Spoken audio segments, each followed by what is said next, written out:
Comunicar es una parte esencial de lo que somos, como seres humanos y como personas. Básicamente nos hace ser lo que somos. Comunicar lo que sabemos desde nuestras especialidades es una parte fundamental que a veces no tomamos en cuenta dentro de nuestro propio quehacer antropológico, arqueológico, histórico en general. Solemos pensar que es una actividad secundaria cuando en realidad es nuestra cara visible ante la sociedad y es una responsabilidad que debemos de tomar y hacer conciencia sobre lo que dejamos pasar, porque comunicar, y particularmente en la arqueología en México, pues habla de muchas cosas, de cómo se representa una ciencia social, qué usos tiene y por supuesto qué abusos también existen dentro de nuestra práctica. En esta ocasión en Libreta Negra MX tenemos el honor y el privilegio de contar con el doctor Manuel Gándara Vázquez. Sin él, básicamente, y sus propuestas y su trabajo por más de 20 años, no existiría este proyecto. Entonces estamos sumamente agradecidos de poder hablar con él y pues básicamente revisar lo que ha hecho en torno a la divulgación significativa, una propuesta donde se plantea la forma en que comunicamos y cómo mejorar también nuestra propia comunicación, y pues que eso se convierte en una estrategia de conservación para que no solamente existan los especialistas en área trabajando, sino toda la sociedad tenga conciencia y presencia en estas labores. Entonces vamos a escuchar lo que nos dijo en este podcast donde debrayamos un poco sobre cultura, historia y arqueología. Estamos en un programa de La Hoja Suelta bastante especial porque vamos a hablar y vamos a tener el placer y honor de tener a una figura muy importante dentro de la divulgación y la comunicación social de la ciencia, específicamente de la arqueología, y pues que hemos tomado mucho de sus ejemplos para generar a Libreta Negra MX como un proyecto estructurado, pero antes les saludamos con mucho gusto sus anfitriones Wendy Osorio y Omar Espinosa, sus arqueólogos de confianza aquí en Libreta Negra MX. Pues no podemos contener la emoción porque en esta ocasión tenemos, ya lo habíamos mencionado varias veces, pero tenemos como invitado al doctor Manuel Gándara, que está en el posgrado de Estudios y Prácticas Museales de la Escuela Nacional de Conservación, Restauración y Museografía, y realmente tenemos que fanear bastante porque si no existiría Libreta Negra MX. Manuel, muchas gracias por estar acá y es un honor que nos acompañes en esta conversación. Muchas gracias a ustedes, Wendy y Omar, por esta invitación. Me parece que lo que están haciendo es increíblemente útil para el patrimonio, para la gente, para todos. Entonces es un placer poder contribuir con algo. Pues muchas gracias también por el tiempo y pues compartirnos también toda la experiencia que ha tenido en estos temas que tanto nos interesan, y también a la comunidad de Libreta Negra MX. Ya sabemos, ¿no?, que los temas culturales, históricos y arqueológicos pues realmente son de gran interés. Pero en este podcast, por supuesto, vamos a abordar todos estos temas que seguramente para quienes escuchan de manera pues constante este programa de La Hoja Suelta, hablamos de divulgación significativa, de comunicación del conocimiento científico y particularmente de la arqueología. Pero una pregunta muy importante que nos gustaría que nos respondiera es: ¿por qué es importante comunicar todo este conocimiento que se genera en la arqueología dentro del contexto mexicano, o quizá también de forma general? Es una excelente pregunta y yo creo que es la que algunos de mis compañeros, cuando yo empecé con esto, no entendían bien, porque decían: espérame, tú eres arqueólogo, eso no es lo nuestro. Y pues, ¿de quién, no? O sea, ¿quién va a encargarse de comunicar lo que aprendemos sobre el pasado, o lo que aprendemos sobre otras culturas? Alguien tiene que hacerlo. Para mí es clave el comunicar lo que hace la arqueología y sus resultados, porque es una manera de compartir los beneficios del patrimonio. Normalmente el patrimonio se le asocia, sobre todo desde una visión muy pragmática, con el ingreso de divisas y el turismo, ¿no? Y entonces ese beneficio social que tiene el patrimonio arqueológico en particular es lo que ha desviado a veces la atención La otra cuestión es la construcción de un nacionalismo que tuvo sentido en su momento, ¿no? De hecho, ahora que decías que eres de la península, ¿no? Recordemos que hubo un momento en donde generosamente los gringos querían anexar Yucatán y entonces había que favorecer a la casta divina para crear el país con su bandera y su himno que alguna vez vi en un restaurante de Mérida, que ahí tienen la bandera y el himno, ¿no? Como pues ahora está haciendo Trump queriendo ser con Groenlandia, más o menos. Entonces en ese momento donde había una posibilidad de ruptura del país, el nacionalismo creo que fue una especie de cemento que nos unió y eso lo hizo a través de la idea de una identidad nacional que también se derivaba de la arqueología. Pero creo que la arqueología va mucho más allá. La arqueología nos permite tener una memoria de nuestra especie, de los trayectos no solo particulares como el del centro de México, el de Yucatán, el que ustedes digan, sino lo que llamamos nuestra herencia compartida. Tenemos una humanidad común que es casi tan importante como las identidades particulares y eso lo estudiamos los y las arqueólogas. Y si no lo hacemos llegar al público, pues el público no nos va a ayudar a preservar este patrimonio y solitos no vamos a poder. Seguramente si han leído alguna de mis cosas, inventé este argumento de la numerología, ¿no? En donde el número de arqueólogos que somos arqueólogas, inclusive con todas las fundaciones y la gente de fuera, pues no nos acercamos a un número significativo, ¿no? Entonces, la idea central es que la arqueología debe divulgarse porque su trabajo nos hace poder compartir con la ciudadanía que nos paga, además, es una obligación, nos paga los beneficios que el patrimonio nos ofrece. Y que para mí tienen mucho que ver con otras cosas que no nada más las dos que dije, ¿no? Que son entradas económicas y identidad políticamente manipulada a veces.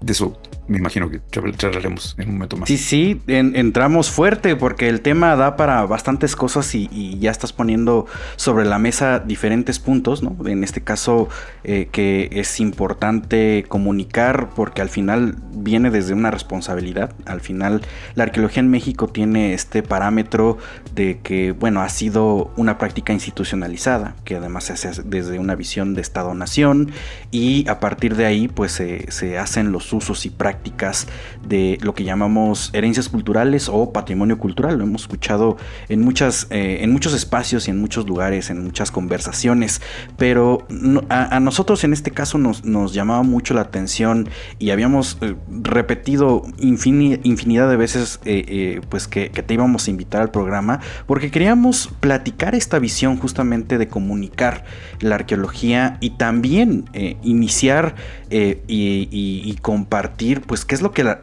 lo que pensamos de la arqueología.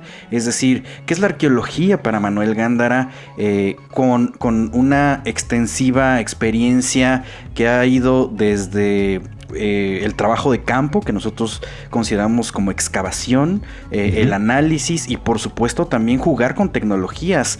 Es decir, mucha gente a veces se le pasa de largo o no lo conoce, pero la arqueología pues normalmente es como de llevas tu libretita, haces tus anotaciones de campo, pero en la Escuela Nacional de Antropología en algún momento tú involucraste también el trabajo de la computación y sigue estando presente en tu experiencia. Entonces, bueno, vamos a ir ahora sí que desenrollando esta experiencia y estas vivencias.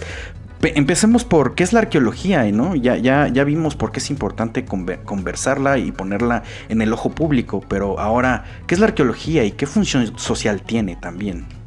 Para mí es una disciplina científica, a pesar de que ahora la Secretaría de Investigación, Ciencia y Tecnología, la CECITI, determinó ya que la antropología no es una ciencia social, no sé si ustedes sabían, pero para este trámite que estoy haciendo para renovar mi beca del SNI, ya antropología no es una ciencia social, alguien decidió que es humanidad o interdisciplina. Interdisciplina no me molesta, ¿no?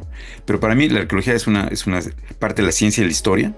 Dentro de una perspectiva marxista, la ciencia y la historia abarca todas las disciplinas humanas, ¿no? Desde una perspectiva más al estilo mexicano, la arqueología es una parte de la antropología, que también es una ciencia social. Yo sé que este punto de vista ahorita ya no es el mayoritario, y de hecho hablar de ciencia es meterse en problemas porque la ciencia se considera fuchi, vertical, hegemónica, colonial, etcétera, etcétera. Y por eso fue que mi posgrado cambió el nombre de posgrado en museología, que sonaba una ciencia, ¿no?, a programa en estudios y prácticas culturales, que eso no es peligroso. Y alguna Recientemente alguien me contaba, ¿no?, que iba a estudiar un posgrado en antropología. Pues muy bien, pero ¿en dónde? ¿En la escuela? Y dice, no, la escuela no, la escuela enseña antropología, que es ciencia, las ciencias son fuchi, ¿no? Yo lo voy a estudiar en el claustro no sé dónde, entonces se llama estudios culturales, porque ya la antropología como ciencia, ¿no? Entonces yo reivindico la ciencia, para empezar. Obviamente la ciencia puede hacerse para bien o para mal, eso no es el punto. Pero para mí es una disciplina social, ya sea considerada desde el punto de vista marxista como parte de la ciencia y la historia, que no es muy común en nuestro país, o considerada como parte de la antropología. Es una disciplina igual que las otras disciplinas científicas, nada más que en el campo de lo social, que busca ayudarnos a explicar el pasado, y en particular a una parte de la tarea que nos asignaron los fundadores de la disciplina, que es explicar por qué somos diversos. Ese es su centro. Así surge, al menos la antropología en América. ¿Por qué, siendo la misma especie, ahora lo sabemos genéticamente, ¿no?, tenemos lenguas distintas, nos vemos diferentes, nos comportamos de una manera diferente, creemos cosas distintas? ¿Cómo es que eso pasó, siendo originalmente una misma cosa? Entonces, la explicación de la diversidad cultural, que para mí es tan importante como la explicación de la biodiversidad, es la meta de la antropología o de la ciencia y la historia, si la ven de cualquiera de los dos lados. Y en el caso de la antropología, que es como yo me formé, su centro es explicar por qué somos diversos. Y explicar y disfrutar por qué somos diversos, ¿no?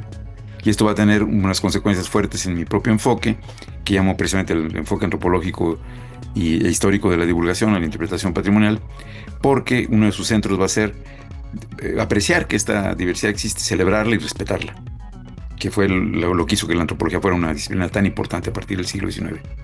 Por ahí va. Entonces, para mí es una disciplina social interesada en el pasado, que ese pasado puede ser tan reciente como en el caso de la arqueología llamada de la basura, que seguramente han oído mencionar.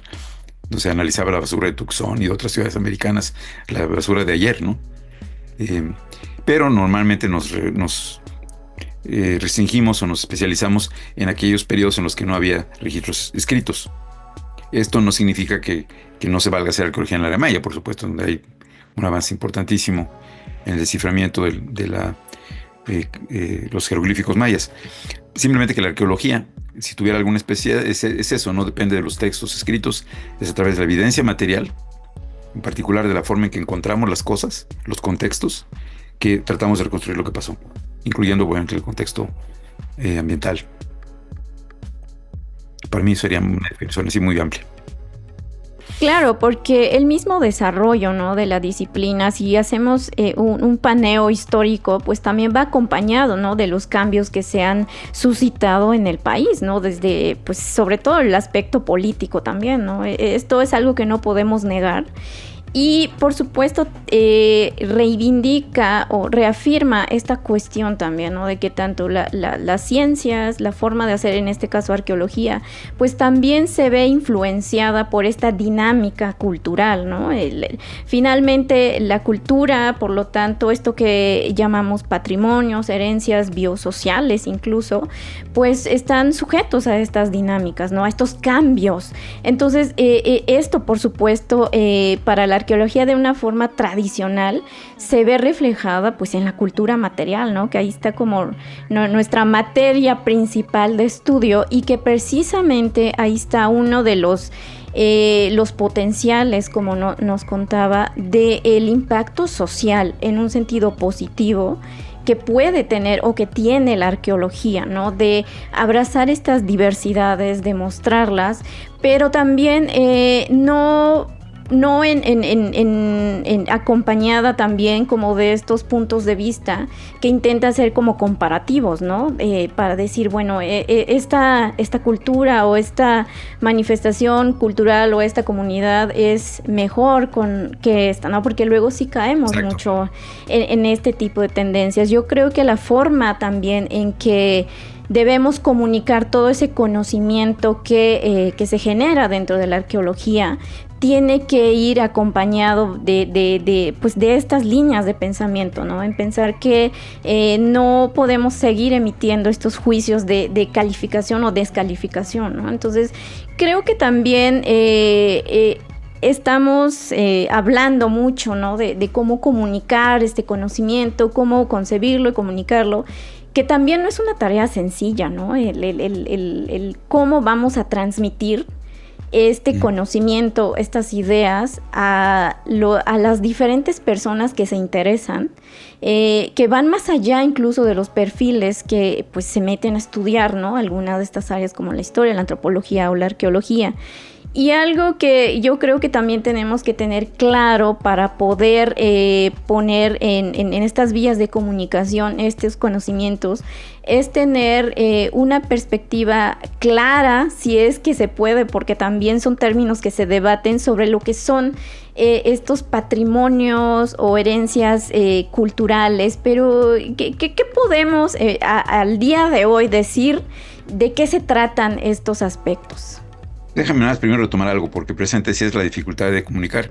Inclusive si uno no es cuidadoso, podría pensarse que mi comentario anterior sobre la península de Yucatán es una denostación, cuando no, al revés. Lo que pasa es que yo reivindico que somos mexicanos, ¿no? Y lo que en ese momento estaba en juego es si somos un país, a pesar de las diferencias. Y lo que se hizo es un manejo ideológico en donde lo mexicano es lo mexica, que sigue haciéndose. Todavía López Obrador hizo un templo mayor fuera del templo mayor, porque si somos mexicanos, que somos fundamentalmente mexicas, ¿no? Entonces estas identidades se han manipulado, y lo que sucedió en esa época fue el tratar de hacer algo que era un resultado social, que era el aislamiento de la península, ¿no? Su propia dinámica cultural, jalarlo a favor del capital y decir, ustedes independícense. Los gringos lo hicieron primero con Hawái. Hicieron un movimiento independentista en Hawái, que me tocó estudiar a mí en el doctorado, pues estuve en Michigan, y ya que habían logrado un Hawái independiente, lo tomaron como anexión. Ese era el plan, ¿no?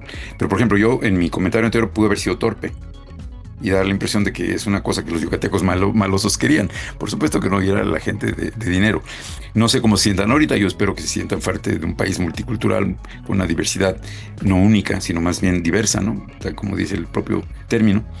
Y esto tiene que ver con precisamente la claridad en la comunicación, ¿no? Entonces aprovecho para aclarar mi propio comentario, que puede malinterpretarse por allá, y no hay nada de ese estilo. Lo que pasa es que me impresionó mucho, porque yo no conocía la bandera, una bandera y un himno, que está en una cosa que se llama la Chaya Maya, si no recuerdo mal. Claro, tiene que tener todos los simbolismos que son pues funcionales dentro de una cuestión turística, ¿no? Entonces, exactamente, bueno. Y es parte de lo que nos va a conectar a tu pregunta, ¿qué es lo que es el patrimonio? Para mí, y eso ha sido objeto de mis últimas reflexiones, el patrimonio es uno de los términos más complicados que tenemos. Primero porque suena macho, suena patriarcal, ¿no? Era la herencia del padre al hijo, al sucesor, típicamente en Roma, en Grecia. Y entonces hay todo un movimiento para que abandonemos el término patrimonio. A mí no me gusta matrimonio, yo no voy a defender el matrimonio, espero que no estén casados, si están casados que les vaya muy bien, pero yo no voy a luchar por el matrimonio como buen divorciado que soy, no creo que sea la opción luchar por el matrimonio, yo creo que tampoco por el patrimonio probablemente. En Estados Unidos, en el mundo anglosajón, se utiliza herencia cultural, que es yo creo que más neutro, aunque también involucra la idea de que alguien le da a alguien algo, ¿no? Y muchas de estas cosas pues, nadie nos las dio como herencia, las hemos encontrado nosotros pues, de manera accidental. Entonces es un término muy complejo, y de un tiempo para acá además ha sido objeto de tantos debates, sobre todo a raíz de algunas posturas radicales posmodernas que nos ponen en aprietos, porque resulta ser, de acuerdo a esta cuestión, de que hay un proceso que se llama patrimonialización, ni siquiera lo puedo decir bien, patrimonialización, que es que el Estado o un organismo como la UNESCO decide qué es el patrimonio. Y en consecuencia, todas las instituciones que hayan hecho eso son fuchi, son mala onda, porque decidieron por los demás que era patrimonio y que no era patrimonio. Y entonces me ha tocado ver a algunos colegas, inclusive en la Escuela de Restauración, donde trabajan todos los días con la materialidad, ¿no? Como apenados de trabajar para el Instituto de Antropología restaurando el patrimonio que el instituto dijo que es. Y yo digo que eso está un poco exagerado. Una cosa es darse cuenta de la manipulación que se hace del patrimonio para utilizarlo para muchas cosas, y otra cosa es decir que la tarea de reconocer algo como valioso no era importante. Yo creo que si el INAH no hubiera existido, no tenemos ahorita el patrimonio que cada vez perdemos más aceleradamente, se hubiera perdido todavía más rápido, ¿no? Si no se hubiera decidido, por ejemplo, que el patrimonio arqueológico es bien de la nación, teníamos arqueología de contrato con muchos lugares, ¿no? Entonces estos bienes, a mí me gusta llamarles también bienes culturales, son bienes que se constituyen en patrimonio porque alguien los reconoce. A esta comunidad que reconoce yo le llamo comunidad relevante o comunidad de referencia. En el caso de la arqueología mexicana, la comunidad de referencia ha sido típicamente una comunidad de académicos, ¿no? Somos los arqueólogos, las arqueólogas las que normalmente decimos esto es patrimonio, avalados por una institución, que es el instituto. Pero a lo largo de los años, ya Bonfil y otros, inclusive hasta el propio Florescano, que luego de un cambiazo político formidable, nos decían es que esta visión, que ahora se llama patrimonialista, no está padre.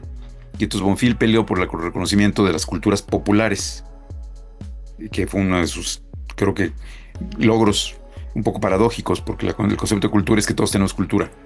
Entonces ponerle apellido popular o no popular, o alta cultura o baja cultura, ya para mí es un autogol.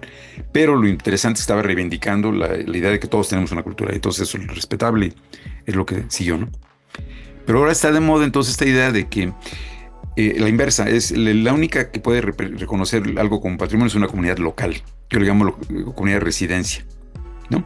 Entonces me decían ciertos compañeros que son ultra, si la gente local no reconoce eso como patrimonio, no es. Dije, uy, pues ya nos fregamos porque pues yo no reconozco, más bien no sé cuántas comunidades de neandertales hay. Entonces hay que tirarlo a la basura. Hay una ciudad que se llama Neandertal, que obviamente a la gente le gusta, aquí en los turistas que vienen a ver los restos de Neandertal, pero no es que ellos sean neandertales, ni eran parte de la comunidad Neandertal. De hecho, la comunidad Neandertal se acabó. Y es una parte de nuestra historia. La tiramos a la basura porque no había una comunidad de residencia. O me voy a México, ¿no? Dos ejemplos. Calakmul, hasta hace algunos años, no sé si ustedes lo conocieron, no había nada ahí. Luego, cuando los guatemaltecos huían de la violencia, muchos migraron y se pusieron a 70 kilómetros más o menos, no sé cuánto, 30 kilómetros, 35 kilómetros del sitio. Se les permitió hacer un pequeño asentamiento, de forma tal que en el sitio no había una comunidad local en absoluto. Calakmul hay que tirarlo a la basura porque no hay una comunidad de residencia. Yo creo que no. Yo creo que lo que tenemos que hacer es la obligación de reconocer que hay más de una comunidad de referencia. Y entonces, en vez de imponer nuestros conceptos de patrimonio, tenemos que entrar en un diálogo con la gente, y de ahí la comunicación. Para decirle, mira, para nosotros, desde el punto de vista académico, esto es importante por esto y esto y esto. ¿Tú qué piensas de esto? Para ti, ¿qué es importante? ¿No? Pero, como parte de la idea posmoderna, exagerada, digamos ya radicalizada, de un relativismo extremo, ahora es cada quien que diga lo que es patrimonio y todos son igualmente legítimos. Y eso nos lleva al callejón sin salida entonces, ¿de quién es Jerusalén, por ejemplo? ¿Sí? Lo que se llama Contested Heritage o patrimonio en pugna. Da igual, o sea, entonces, ¿el pueblo elegido son los judíos? ¿O el pueblo elegido son los árabes, los musulmanes? O decían los patrimonio, que es una confusión, yo creo, al que estamos llegando, porque no se entiende que la comunidad de referencia puede ser de muchos estilos. Yo por eso hablo de escalas de patrimonio. Y estas escalas son importantes y peligrosas conforme uno sube. No sé si ya me alargué, pero ustedes me dirán. Hay un primer escala de patrimonio que es el familiar, ¿no? Ahí no requiero el INA ni nada para saber que los platos de la abuela son parte del patrimonio. Y por eso no me tocaba, o no me gustaba a mí lavarlos, porque se rompía uno y te quedabas mal con el resto de la familia. Y no era bueno ser el que tenía que lavar los platos de la abuela. Entonces eso, pues si no le interesa a la familia de junto, no importa. Porque es una escala individual, personal o familiar. Y por eso guardamos los retratitos de las hijas, del novio, de la novia, ¿no? Son las cosas que nos parecen significativas, las atesoramos. Cuando menos como recuerdos. Es la primera escala. Y ahí que no me digan que la UNESCO, eso es una cosa personal. Y a veces recordamos cosas feas que a nadie más le interesarían. Y es legítimo. El siguiente nivel sería como el del barrio, en donde varias familias deciden que algo es importante. Típicamente en las comunidades mexicanas es el santo del pueblo, el santo patrón, ¿no? Ahí no requieren tampoco una entidad que se los diga. El siguiente nivel serían las comunidades ya regionales, ¿no? Y aparece una nueva escala, que son aquellas que no son comunidades de referencia. Por ejemplo, la Virgen de Guadalupe no depende de que la gente de la villa la cuide. Hay guadalupanos en todo el país y en Latinoamérica. No requiere que el INA la defienda, no requiere que el INA la divulgue. Tiene su propia comunidad que la reconoció y la va a cuidar. ¿Sí me explico? Entonces puede haber una comunidad de culto. Y lo mismo puede haber entonces una comunidad también académica, con derechos. con derechos, e inclusive para decir, a ver, discutamos un ejemplo que pueda ser relevante, regresando a la península de Yucatán. Me tocó ser parte del equipo que hizo el Gran Museo del Mundo Maya. Y como necios empezamos desde los 2000 a hacer estudios de públicos, un poquito antes. Entonces hice un estudio prospectivo de públicos para ver lo que la gente pensaba sobre el Museo del Mundo Maya y sobre el mundo maya. Y en una entrevista que se hizo en... Ahí. Se me importa recordar el nombre. Es este sitio que está no muy lejos de Chichén Itzá. Un sitio colonial. ¿Izamal? Izamal. Creo que era Izamal. Se entrevistó a varias gentes indígenas mayas, ¿no? Y como parte de la entrevista se les preguntaba, ¿y ustedes qué piensan de las pirámides de Chichén? ¿Eso es suyo? Y contestó la persona, está documentado, ¿no? No, eso lo hicieron los mayas de Lina. Órale.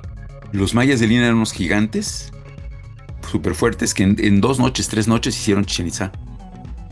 Y entonces le preguntó al entrevistador, ¿entonces no tiene nada que ver con ustedes? No.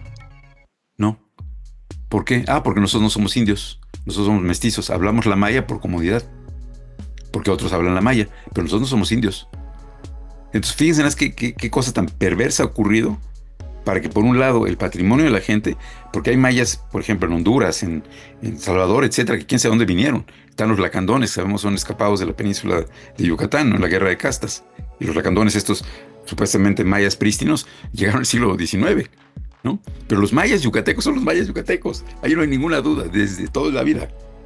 Y entonces arrancas el pasado de una persona, le arrancas el pasado y ella se lo acaba por arrancar solo, con tal de que no lo identifiquen como indio. Porque el ser indio es una cosa que está desvalorada. Y entonces, en esta apertura supuestamente del concepto, entonces, si eso no es patrimonio de ellos, ya no es patrimonio de ellos, yo diría que los invitáramos a platicar. Y por eso cambió el diseño del museo.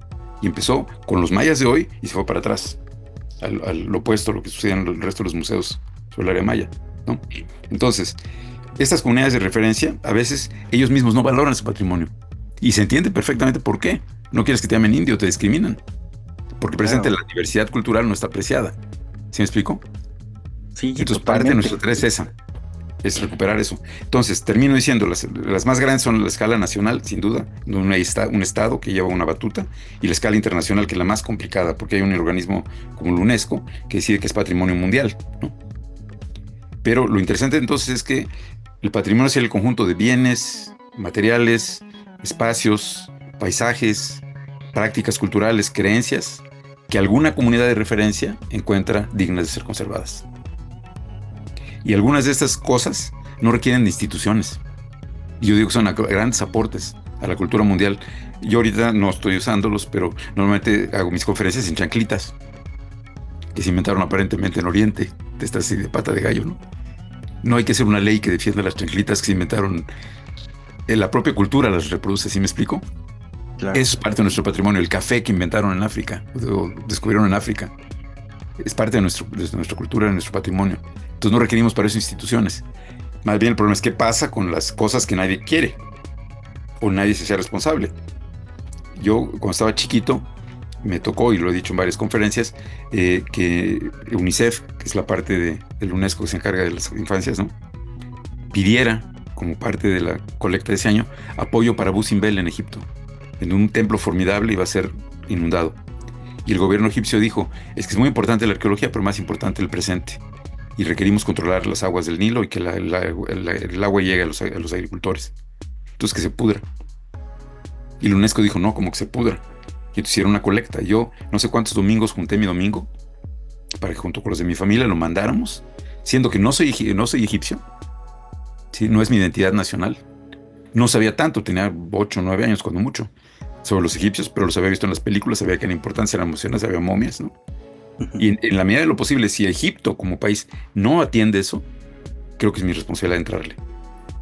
Entonces estas dimensiones, las escalas más altas, que a veces son criticadas, yo creo que hay que moderar esa cuestión, porque sin ellas tampoco se hubieran defendido y salvado muchas cosas. Entonces es un concepto complicado. Yo por lo pronto cuando menos lo hago en plural, patrimonios culturales. Claro. Claro, sí. Y es que el último ejemplo que nos estás dando, ¿no?, sobre este templo egipcio, tiene que ver también con esta idea que nos decías al principio. Es una herencia, si lo queremos ver así, de nuestra propia especie humana, ¿no? Que nosotros como arqueólogos, en nuestro trabajo tradicional con la cultura material, no dejamos a veces de sorprendernos de la capacidad humana a modificar el entorno, utilizar los recursos y desarrollar tecnologías. Eso es lo que tenemos también que mirar cuando estudiamos estos artefactos, estos objetos, ¿no? Tenemos que ver a la gente pues en medida de lo posible, ¿no? Porque, por ejemplo, a veces entre más lejanos están de nosotros en tiempo, pues las preguntas son más difíciles de contestar, ¿no? O las personas son más difíciles a veces de ver. Pero yo me quedo con esta reflexión, ¿no? Que el patrimonio en términos generales también tiene que ver con estas herencias de lo que somos como especie humana. Y es que además estamos entrando o nos queda claro que tenemos dos líneas de trabajo, ¿no? O sea, una línea mucho más robusta, si lo queremos ver, dependiendo de la perspectiva teórica. Pero estamos hablando de antropología, ¿no? Como este estudio básicamente de la comunidad y de la especie humana como tal, y la arqueología, por otro lado, con estos derivados y las huellas o vestigios que han quedado de las conductas de esa comunidad en particular. Y lo que también estamos viendo es que en realidad hay muchos intereses sobre lo que llamamos patrimonio o herencias culturales, y que de hecho, ¿no? Algo que se nos pasa de vista es que en realidad las comunidades están generando su propia visión sobre la materia todo el tiempo. Y no solamente eso, sino que, como bien nos estás aclarando, hay niveles sobre eso. Es decir, podemos pensar desde la taza de café que nos encanta usar, nuestra playera favorita o del equipo que nos gusta, que la vamos a conservar. De hecho, aquí tengo un cruce de caminos con un programa ya que hicimos hace un par de años con Mitzi Cortés, que nos hablaba de restauración y de conservación, que justamente es eso, lo digno de que tú lo vas a resguardar, ¿no? Entonces estas valoraciones que van cambiando de niveles, ¿no? Desde lo individual, luego el contexto familiar y así hasta que llegamos a una instancia internacional donde efectivamente está chocando algo que puede ser unilateral o algo que puede ser compartido. Aquí en Libreta Negra MX mencionamos mucho que tiene que ver con dos cosas. Tiene que ver con la con conservación, es decir, lo digno de preservar. Pero también hablamos mucho de corresponsabilidad. Es un concepto que solemos poner sobre la mesa de manera recurrente, y es que en realidad, sea que venga de una parte o de la otra, o sea, el trasfondo es que es algo importante que se ha dejado con el tiempo, o a lo mejor en un tiempo un poco más presente, pero es algo que le estás dando que la sociedad le da un valor, ¿no? Y además que existen diferentes valores.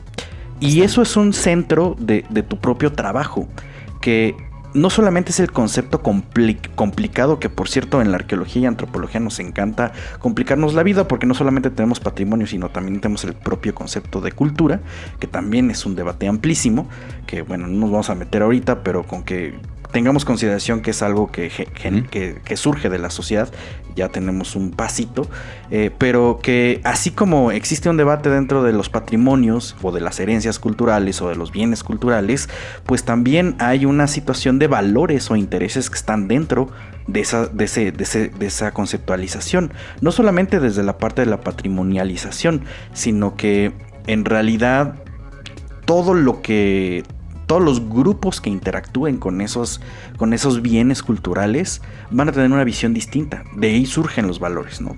Entonces tenemos, como mencionaste hace un momento, que de repente nos interesa lo económico turístico, pero nosotros que estudiamos la carrera de arqueología tenemos el punto de vista científico, pero socialmente hay otros más. Entonces, ¿qué estructura o cómo has analizado estos valores sociales sobre las herencias? ¿Y cuáles son, por supuesto?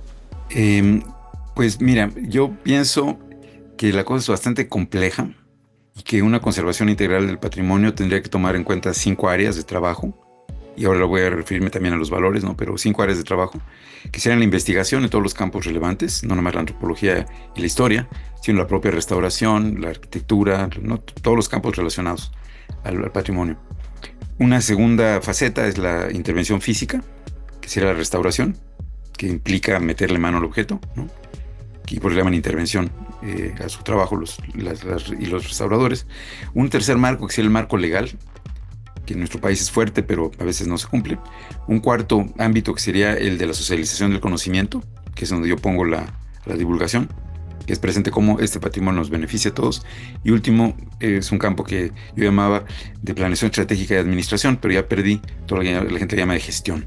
Entonces esos 5 campos tendrían que atenderse. ¿Para qué? Para cuidar 5 dimensiones de valor. Uno sería el valor, podemos llamarle simbólico, ¿no? Déjame decirlos en orden histórico, porque así es como se desarrolló en la arqueología. Primero, el valor estético fue el primero que se reconoció, ¿no? Y entonces se valoraron las herencias griegas y romanas en el Renacimiento. Luego, las gentes que no tenían griegos ni romanos dijeron, pero tenemos nosotros lo nuestro, ¿no? Tenemos a los vikingos, por ejemplo. Y entonces hay un valor simbólico identitario, que podemos llamar en general un valor simbólico. Puede ser nacional, puede ser en muchos sentidos, de culto, etc. Un valor histórico, en el sentido de trayectoria específica. Entonces la historia de Dinamarca es mi patrimonio, ¿no? Y quizá a otros no les interese. Un valor científico, que es la trayectoria compartida, nuestra es la historia de todos, lo que decía la compañera, ¿no? Es la historia que compartimos todos, y es ahí donde la arqueología yo creo que tiene su más importante beta. Y por supuesto el último es el valor comercial o económico, que es el que suele, avasallar a todos los demás. Pero estos, como no son homogéneos, se da el caso, me tocó por ejemplo trabajar en la ciudad de León, en donde había una placa, todavía no sé si la esté, ¿no? En donde decían ellos, y nosotros orgullosamente ayudamos a acabar con los chichimecas. Y un día que di una conferencia en Saltillo me dijeron, maestro, qué buena conferencia, el único problema es que aquí no hay patrimonio. ¿Dónde están las pirámides? En el norte no tenemos patrimonio. Y dije, ay, algo estamos haciendo mal. Y ahora que vienen los trenes del norte, el ejército ya aparentemente declaró que no hay patrimonio, porque no hay pirámides. Entonces, imagínense nada más la gravedad de que a los grupos a los que más hemos machacado, que sean los grupos cazadores-recolectores, casi los exterminamos en efecto, ¿no? Ahora aparte les vamos a quitar lo único que les queda, que es la memoria y los restos de su vida, ¿no? Para que haya unos trenes, si no nos cuidamos. No estoy diciendo que vaya a pasar, digo, si no nos cuidamos, ¿no? Pero entonces estas visiones chocan en cuanto a estos valores. Y alguien me decía, oye, pero Manuel, con ese discurso, que en donde la gente es corresponsable, yo estoy contigo, Omar, ¿no? Somos corresponsables de la conservación, pero pues en Monterrey no se sienten corresponsables, los vamos a insultar. Porque no son indios, otra vez. Al revés ahora se fijan, ¿no? Sí, sí. Sí, ellos no son herederos de esos indios que comían conejos y vivían en cuevas o en hoyos en la tierra. Entonces estas percepciones son las que tenemos que combatir con la divulgación. Primero entender cómo se generan y cómo son, ¿no? Y ver hasta dónde podemos meternos, porque hay también evidentemente una cuestión de respeto a la opinión. Pero la opinión, por ejemplo, de que los cazadores-recolectores andaban desnudos, no hicieron nada y algunos lograron aprender a hacer agricultura, es falsa, punto. Sabemos que los cazadores-recolectores conocieron la agricultura desde siempre. Y los Shoshone convivieron con agricultores toda la vida, no quisieron ser agrícolas. Y ahí hay una clave importantísima que no sé si nuestro público conozca, pero parece que hay una liga clarísima entre la agricultura y el principio de la estratificación social. Las diferencias que van a convertirse luego en diferencias de clase. Entonces los cazadores-recolectores tienen la llave para ver cómo es que la sociedad se hizo igualitaria o que se mantuvo igualitaria con unas broncas ahí de género que no podemos obviar, ¿no? ¿Cómo lo hizo? Entonces son importantísimas estas culturas y se nos van a ir si no las cuidamos. Y si la gente que vive ahí dice que no es su patrimonio, ellos son europeos. Claro, es que también es una razón más para seguir poniendo sobre la mesa estos temas. Es que no hay nada totalmente verdadero, incluso, ¿no? Dentro de estas comunidades académicas científicas. Realmente yo creo que ahí está una de los aspectos importantes sobre comunicar lo que se va generando también, ¿no? Porque hay resultados de investigaciones de hace 30 años que a lo mejor ya se han incluido otro tipo de estudios, otras interpretaciones. Por lo tanto, las propuestas han cambiado. Yo creo que también eso también es importante, sobre todo porque aquí también hemos roto corazones para quienes a veces están como viéndolo de este lado romántico, casados con ideas sobre ciertas culturas, ¿no? Que, por ejemplo, la cultura madre, ¿no? Y pues ahí realmente yo creo que es donde tendríamos también que voltear a ver y explicar, ¿no? Que actualmente pues ya hay una cuestión de nuevas propuestas, nuevas interpretaciones sobre este tipo de temas. Y es que ahí está el punto, ¿no? O sea, por eso decidimos iniciar con esta pregunta de por qué es importante comunicar el conocimiento de la arqueología o de la historia o de la antropología en términos generales. Porque cuando nos damos cuenta de que están interviniendo y están interactuando todas estas esferas de interés, ¿no? Que viene con estos bloques que nos has comentado, de repente también tenemos que tener conciencia que una raíz importante dentro de estos intereses parte desde lo que un Estado quiere, pues, generalizar en su sociedad. Es decir, los valores que quiere arraigar. Y exacto, muchos de ellos están marcados en lo que llamamos patrimonio arqueológico, tal cual. Entonces, ¿cómo no nos damos cuenta? Quizá, ¿no? Nos cuesta trabajo tomar conciencia, pero decimos, no, nosotros somos muy apartados de eso, pero como tú bien dices, ahí en el norte o en Zacatecas o en cualquier de estos lugares que están en teoría en la frontera de esta civilización, ¿no? De esta dinámica civilizatoria, es que normalmente tenemos o el eje que parte eso y que está normalizando cierto conocimiento es el sistema educativo, que al final es una comunicación, ¿no? Entonces, ¿por qué tenemos esta noción de que, bueno, en el norte no hay patrimonio porque no hay pirámides? Es la presencia de la idea que se ha formalizado, ¿no? Como tú bien en algún momento dijiste, la arqueología oficial, ¿no? Exactamente. Entonces, de repente ha trabajado, o sea, ese sistema es tan eficiente que no nos damos cuenta de eso y decimos, bueno, que pasen los trenes, que pase cualquier cosa, ¿no? Que hagan aquí un montón de unidades habitacionales gigantes, porque no hay cosas. Pero efectivamente el patrimonio, las herencias tienen que ver con mucho más cosas. A mí me gusta mucho cuando tú comentas esta situación de la memoria de la humanidad, porque creo que es un concepto que impacta más. Porque una memoria puede ser evidentemente todo el conocimiento que resguarda una persona, una comunidad, una sociedad en general, pero las memorias materiales, ¿no? Suena como un concepto caché, ¿no? Es así como, no estoy hablando de una vasija, estoy hablando de una memoria material. Uh-huh. Y de repente dice uno o piensa uno, bueno, es que ahí está, ¿no? O sea, no necesitas una gran pirámide, a lo mejor tienes, que también es una evidencia, o un vestigio, pero tienes pintura rupestre y eso se relaciona con el paisaje. Entonces ya tienes cosas más complejas. Pero de repente en este sistema educativo tiene mucha presencia y mucho impacto lo que es este pensamiento evolucionista. No decimos, es que la sociedad tuvo que ir avanzando de la edad de piedra al bronce, al acero, al chip Intel, ¿no? Patrocínanos Intel. Pero justamente al final del día, el conocimiento que se genera desde la antropología, desde la arqueología, va pues minando un poco eso, porque nos hemos encontrado con esta diversidad, con estos cambios de decir, bueno, resulta que no existe una cultura madre, porque entonces estamos obviando todo lo demás, estamos homogeneizando una sociedad cuando había cambios o diferentes pensamientos, sistemas religiosos, iconográficos y demás. Entonces aquí la pregunta es, ¿cómo hacemos esa mediación entre las valoraciones? Y en el centro, por eso la pregunta y por eso insistimos en este programa, está la comunicación, ¿no? Pero ¿cómo hacemos esa mediación al final? Para mí esto tiene que ver con el que los valores, estas dimensiones de valor de las que hablé, las 5, el estético al económico, muchas veces no son visibles a simple vista.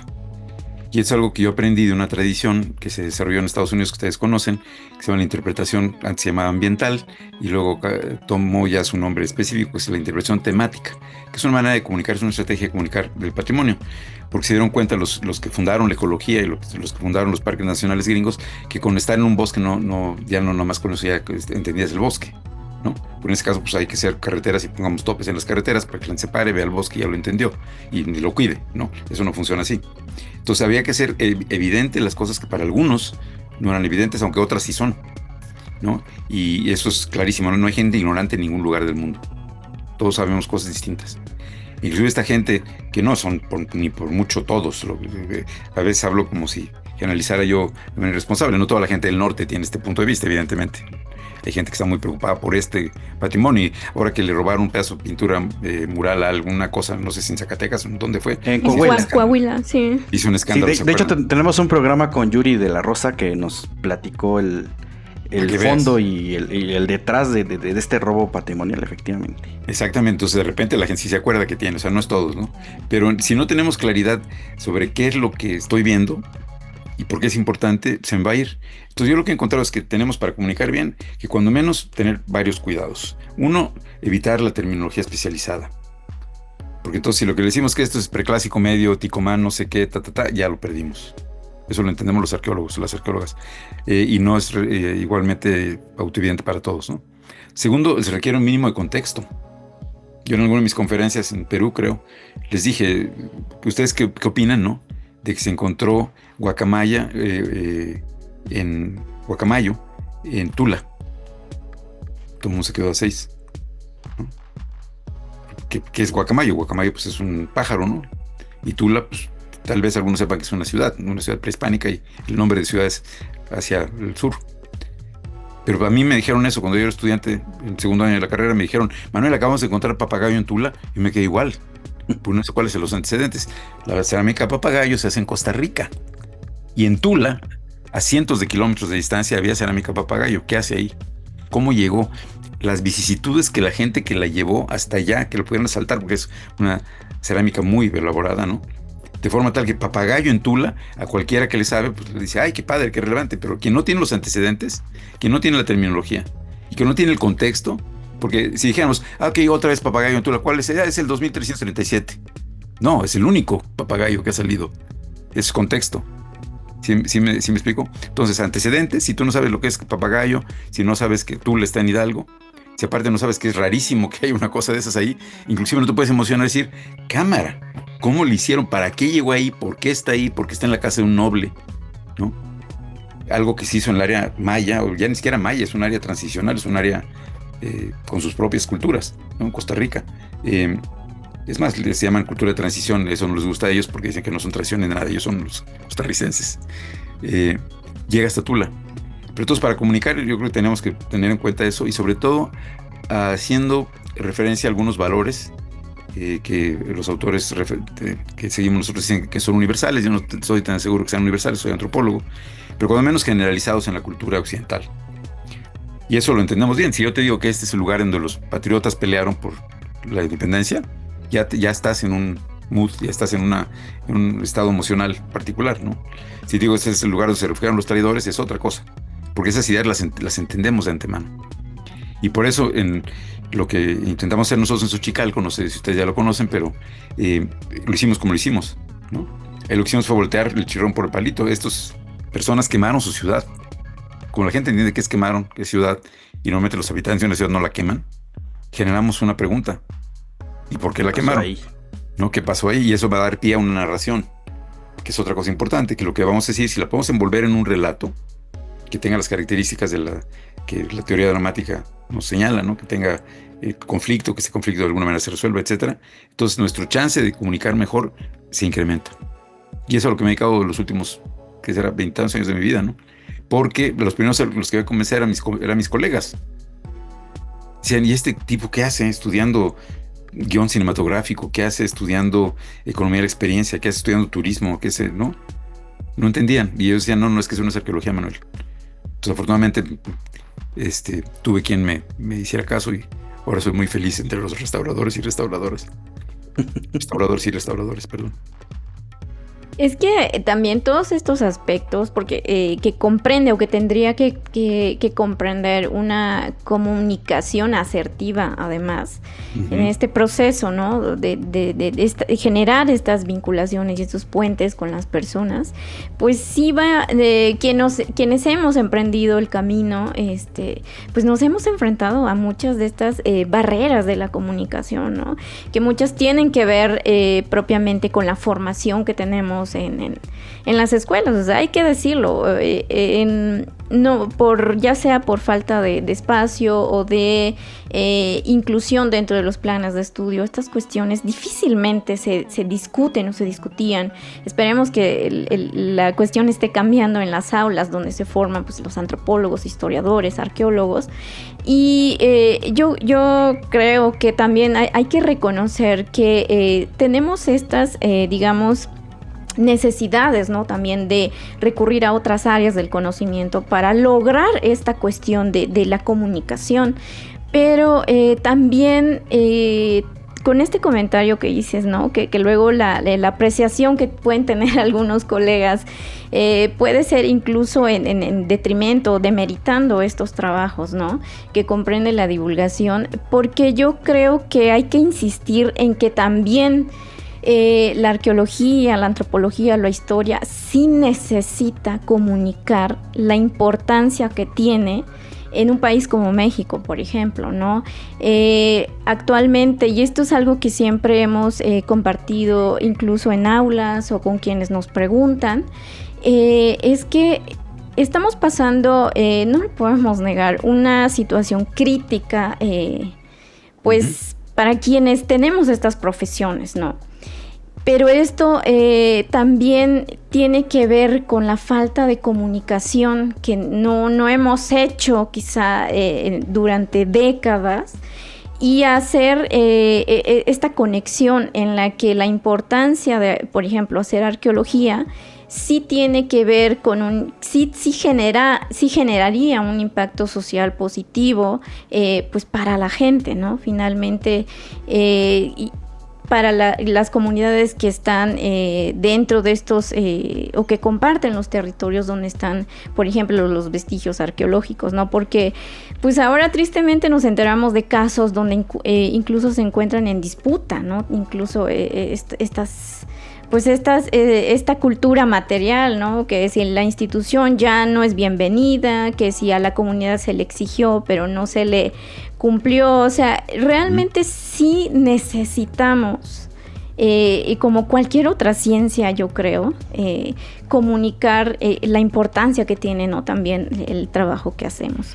Y también hay otro punto de discusión o de debate, porque se habla mucho de comunicación e incluso se ven los comunicados de la institución mexicana que se encarga de este resguardo, investigación y difusión, y ese es el punto específico, porque así viene incluso en la ley orgánica del INAH, pero dice difusión, pero en realidad se ha analizado, se ha ampliado ese panorama, ¿no? Porque tenemos dos conceptos que de repente utilizamos como si fueran sinónimos, ¿no? Pero también has trabajado sobre eso.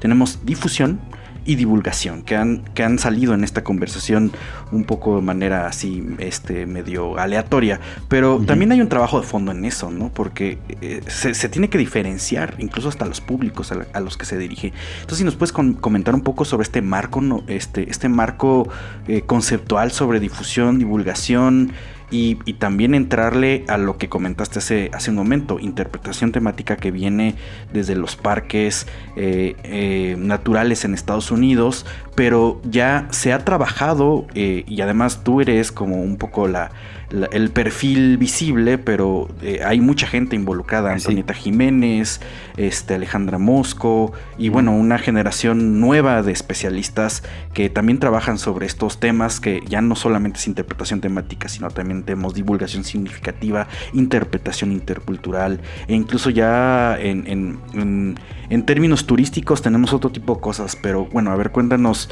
este marco que se ha trabajado y que, como bien dices, ya tienes más de 20 años en el camino. Para mí fue una sorpresa, y siempre que doy clase me pasa, ¿no? Que una vez hablando de estas cosas en los 90s, alguien me dijo, oye, pero tú sigues hablando de difusión y eso es divulgación. y a ver cuál es la diferencia. Entonces me dio un articulito de un señor Cebugal que escribió sobre la diferencia, en el contexto, curiosamente, de hablar mal de la divulgación científica, porque supuestamente la divulgación científica asumía una especie de déficit por parte del que la va a recibir. O sea, asumimos que el otro es un idiota o un ignorante y tú le vamos a decir. Entonces él criticaba también esto. Pero en el proceso hacía una diferenciación sobre el tipo de público al que te vas a referir. Entonces, cuando te vas a referir a un público de tus pares, los especialistas, ¿no? Estás difundiendo el conocimiento científico, estás haciéndolo llegar a otros que están formados como tú, de manera muy similar, cuando menos son académicos, ¿no? Y entonces ahí puedes darte muchas libertades porque asumes muchas del lenguaje, el contexto y los antecedentes. Pero cuando estamos hablando con el gran público no tiene por qué saber esas cosas. Y ahí hablamos de divulgación. A mí me gustó ese término. Se hayan utilizado también socialización del conocimiento científico, no tengo problema. Socialización de los valores patrimoniales, como ocurre con la gente que trabaja a Tapuerca, ¿no? Socialización del patrimonio, también me gusta. Pero a mí me gustó esta tradición que descubrí por accidente, la interpretación temática, a la que fui siguiendo, y ya para, pues, con toda claridad, en 2014 que tuvimos una reunión sobre estos temas, ¿no? Yo ya le llamaba interpretación temática a la mexicana o divulgación significativa, porque el problema es precisamente uno de interpretación. Si yo le digo a la gente, oigan, yo soy intérprete, y de hecho lo estoy haciendo ahorita, tengo a alguien que está haciendo entrevistas en Huachimontones, en Jalisco, el sitio este que es Cabo Huegan, ¿no? Ahorita una persona delegada mía está haciendo entrevistas en video diciéndole a la gente fuera del centro de interpretación Huachimontones que es un intérprete. Y la respuesta hasta ahora está haciendo es una gente que traduce lenguas de una lengua a otra. O ya salió una que es pues el que canta, ¿no? No el que la compuso, sino el intérprete. Sí, estaba pensando en eso justamente. Los cantantes. Entonces, es un término que para empezar es paradójico. En los principios del siglo actual, alguien llamó o propuso llamarle interpretores. Para diferenciarnos de los intérpretes, era interpretor, ¿no? Fracasó rotundamente porque también había que explicarlo. Entonces, si el nombre lo que haces tiene que tener un esfuerzo de divulgación día de por medio, ya estamos fritos. Inclusive yo estoy a punto de tirarlo de significativa al mío, que se llama divulgación patrimonial, que eso ya es mucho más cercano a lo que la gente puede entender. Divulgación tiene alguna idea, ¿no? Patrimonial también alguna idea y como que ya le puede sonar más conocido. Aunque el problema está en que en inglés eso no funciona. Porque divulgar es dar un secreto a otros, en el sentido mala onda, ¿no? O divulgar es hacer vulgar, vulgarizar. Entonces, cuando yo digo que I'm doing divulgation, me dicen, ¿qué? Entonces, tampoco funciona. Entonces, no sé cuál va a ser el nombre que finalmente tomemos. Pero la idea de la interpretación temática es esa, que tiene 4 ejes, tiene que tener una idea central, que es sobre la que vas a tratar de hacer reflexionar a la gente, invitarla a reflexionar, porque ese es el tiro, no estás enseñando nada, estás proponiendo algo que consideren, que eso le llamamos el tema, o tesis, yo prefiero llamarle, aunque ya me regañaron y me disculpo.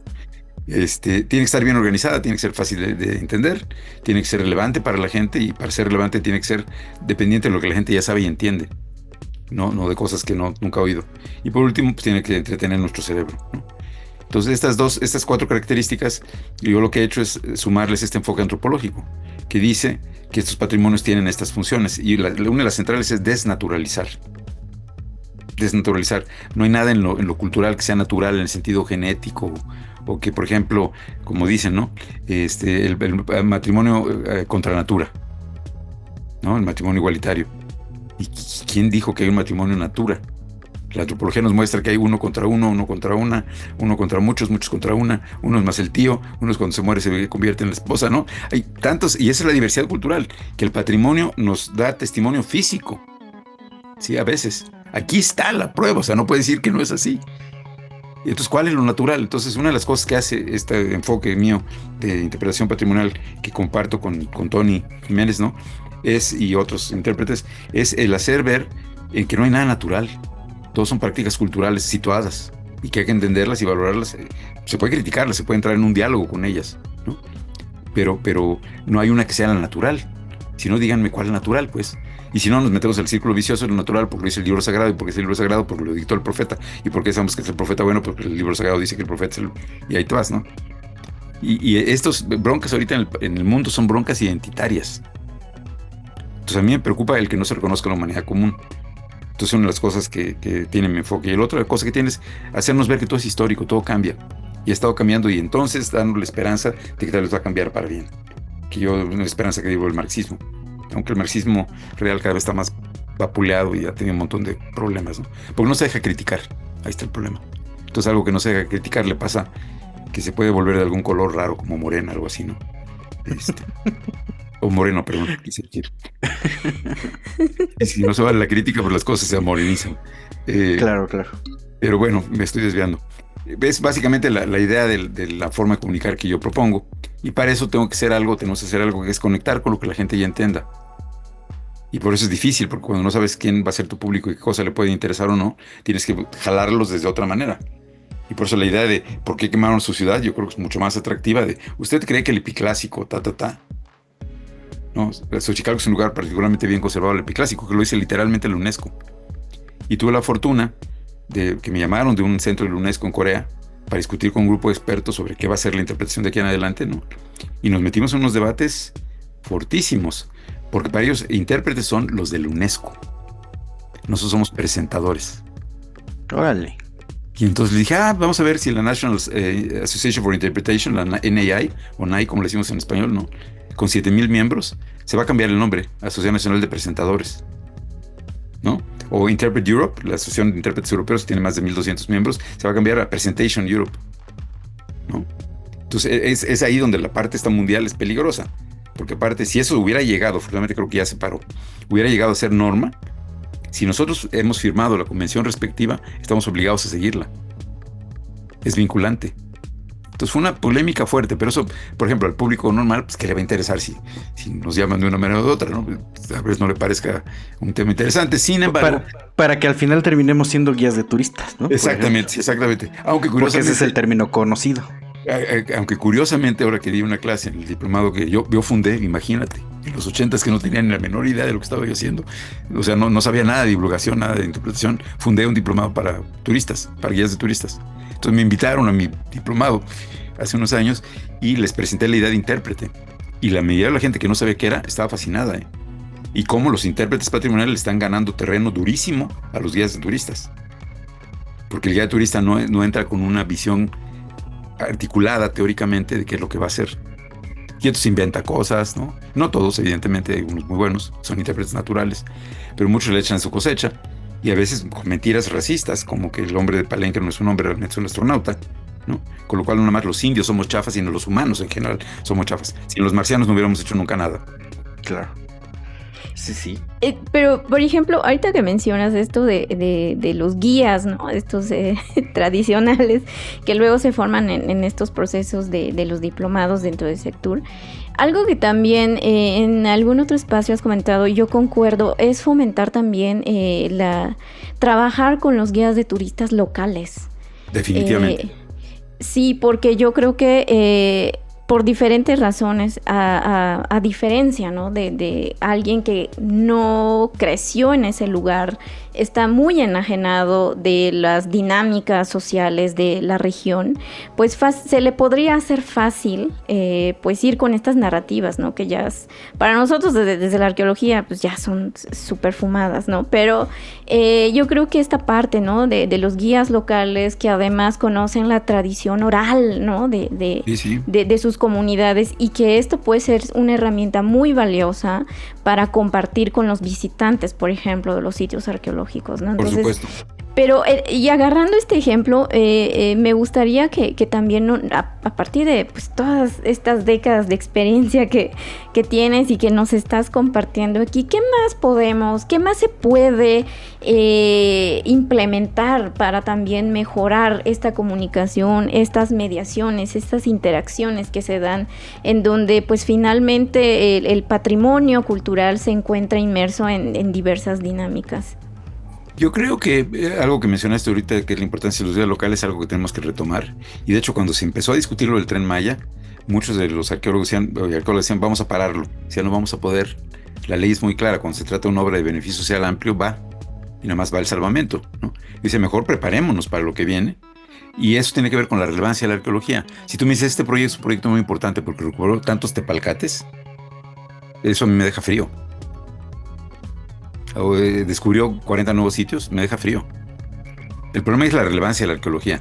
Y entonces la relevancia de la arqueología, cuando no está clara para el propio arqueólogo, menos va a estar para el guía. He de decirte que donde los sitios, yo trabajé en 5 sitios de patrimonio mundial: Paquimé, El Tajín, Uxmal, Palenque y Xochicalco. Los guías de todos estos sitios son magníficos. En Paquimé no había muchos porque en ese momento estaba muy fuerte la cosa del narcotráfico, entonces prácticamente nadie hacía guía ahí. Pero en Tajín, por ejemplo, el guía local, un totonaca, era un guía extraordinario. Y que inclusive cuando hicimos un ejercicio que nos propuso un queridísimo amigo que acaba de morir, no tan recientemente, pero hace el año pasado, Sergio Vázquez de la Universidad Veracruzana, ¿no? Hicimos un ejercicio de pedirle al totonaco que nos leyera la cédula que puso la Dirección de Operación de Sitios, que es la que pone estos letreros, ¿no? Que nos leyera la versión totonaca, se atoraba. Y está grabado eso, lo tenemos grabado. Entonces le preguntamos por qué. Dice, pues es que este totonaca debe ser como de la UNAM, ¿no?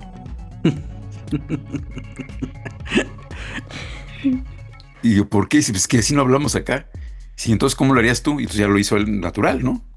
Es más, tradujo la cédula de la 2, pero totonaco local. Y si quieren realmente tomarnos en cuenta, no nos pongan letreros. Somos una comunidad oral.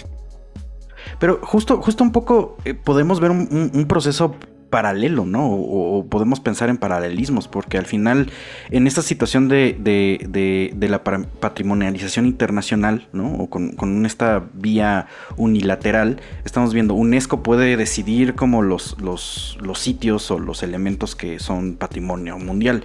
Pero, por ejemplo, si bajamos un poquito la escala y nos vamos ya no a la parte arqueológica y de las herencias así, totalmente de núcleo duro hacia la antropología y la arqueología, y pensamos en Sectur, en este caso de los guías locales también hay una situación unilateral, porque dices, hay un guía federal y hay un guía local, y entonces estás como separando el proceso en dos vías, donde incluso estás generando choques sociales, ¿no? O sea, porque llegan los guías federales y dicen, aquí yo también puedo pasar, y los locales dicen, no, porque yo tengo que cubrir esta parte también, como si fuera una cuota, ¿no? Entonces, dentro de esto, o sea, estamos viendo que todo gira, o esos conceptos que estamos conversando, están girando en sus propios problemas, ¿no? Y creo que aquí sería una mención importante hablar del trabajo de Fernando Enseñat en Yucatán, ¿no? Con este uso turístico patrimonial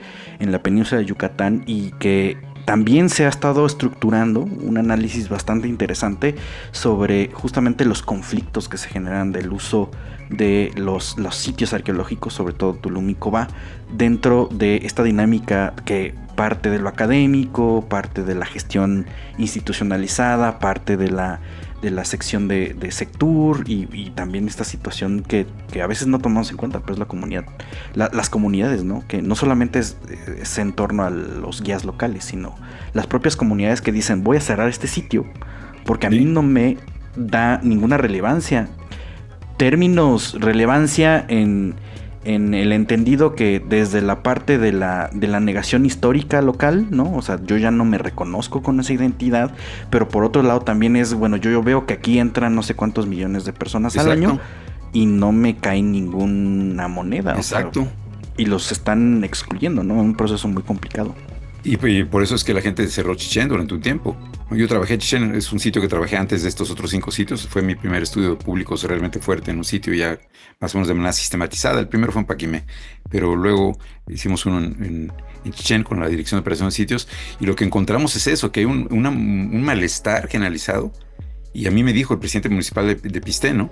Aquí lo que se derrama por parte de inclusive del gobierno del estado, porque hay una doble taquilla, no es proporcional a lo que consume en Pisté de agua, de energía eléctrica, de espacios, de tráfico, etcétera. O sea, la comunidad no se ve beneficiada de manera proporcional a lo que se llevan, y ni siquiera se lleva el INA, eso se va a la federación. Y antes hubo una época que era 80-20. Tere Franco renunció cuando iba a bajarlo de 30-70. Pero también hay un país y hay que aportar al país, ¿no? Y no hay nada malo en aportar al país. Pero esto yo creo que es un problema de planeación estratégica. Y el no entender cómo funcionan el turismo, las turoperadoras, etcétera, etcétera. Y el problema no son ni los guías locales ni los turistas. El problema son las compañías turoperadoras de repente. Que me ha tocado ver cómo le dicen el guía de turoperador, súbase, ahorita nadie lo ve, yo lo cubro, yo le tomo la foto, ¿no? Porque no tienen ningún arraigo, no tienen, como tú decías, no tiene ningún arraigo esta gente a la localidad. Entonces mi idea era generar guías locales con arraigo a la comunidad, con arraigo a la cultura local, ¿no? Y que pudieran darnos su propia visión de las cosas, inclusive. Pero eso pues no nos tomó en cuenta.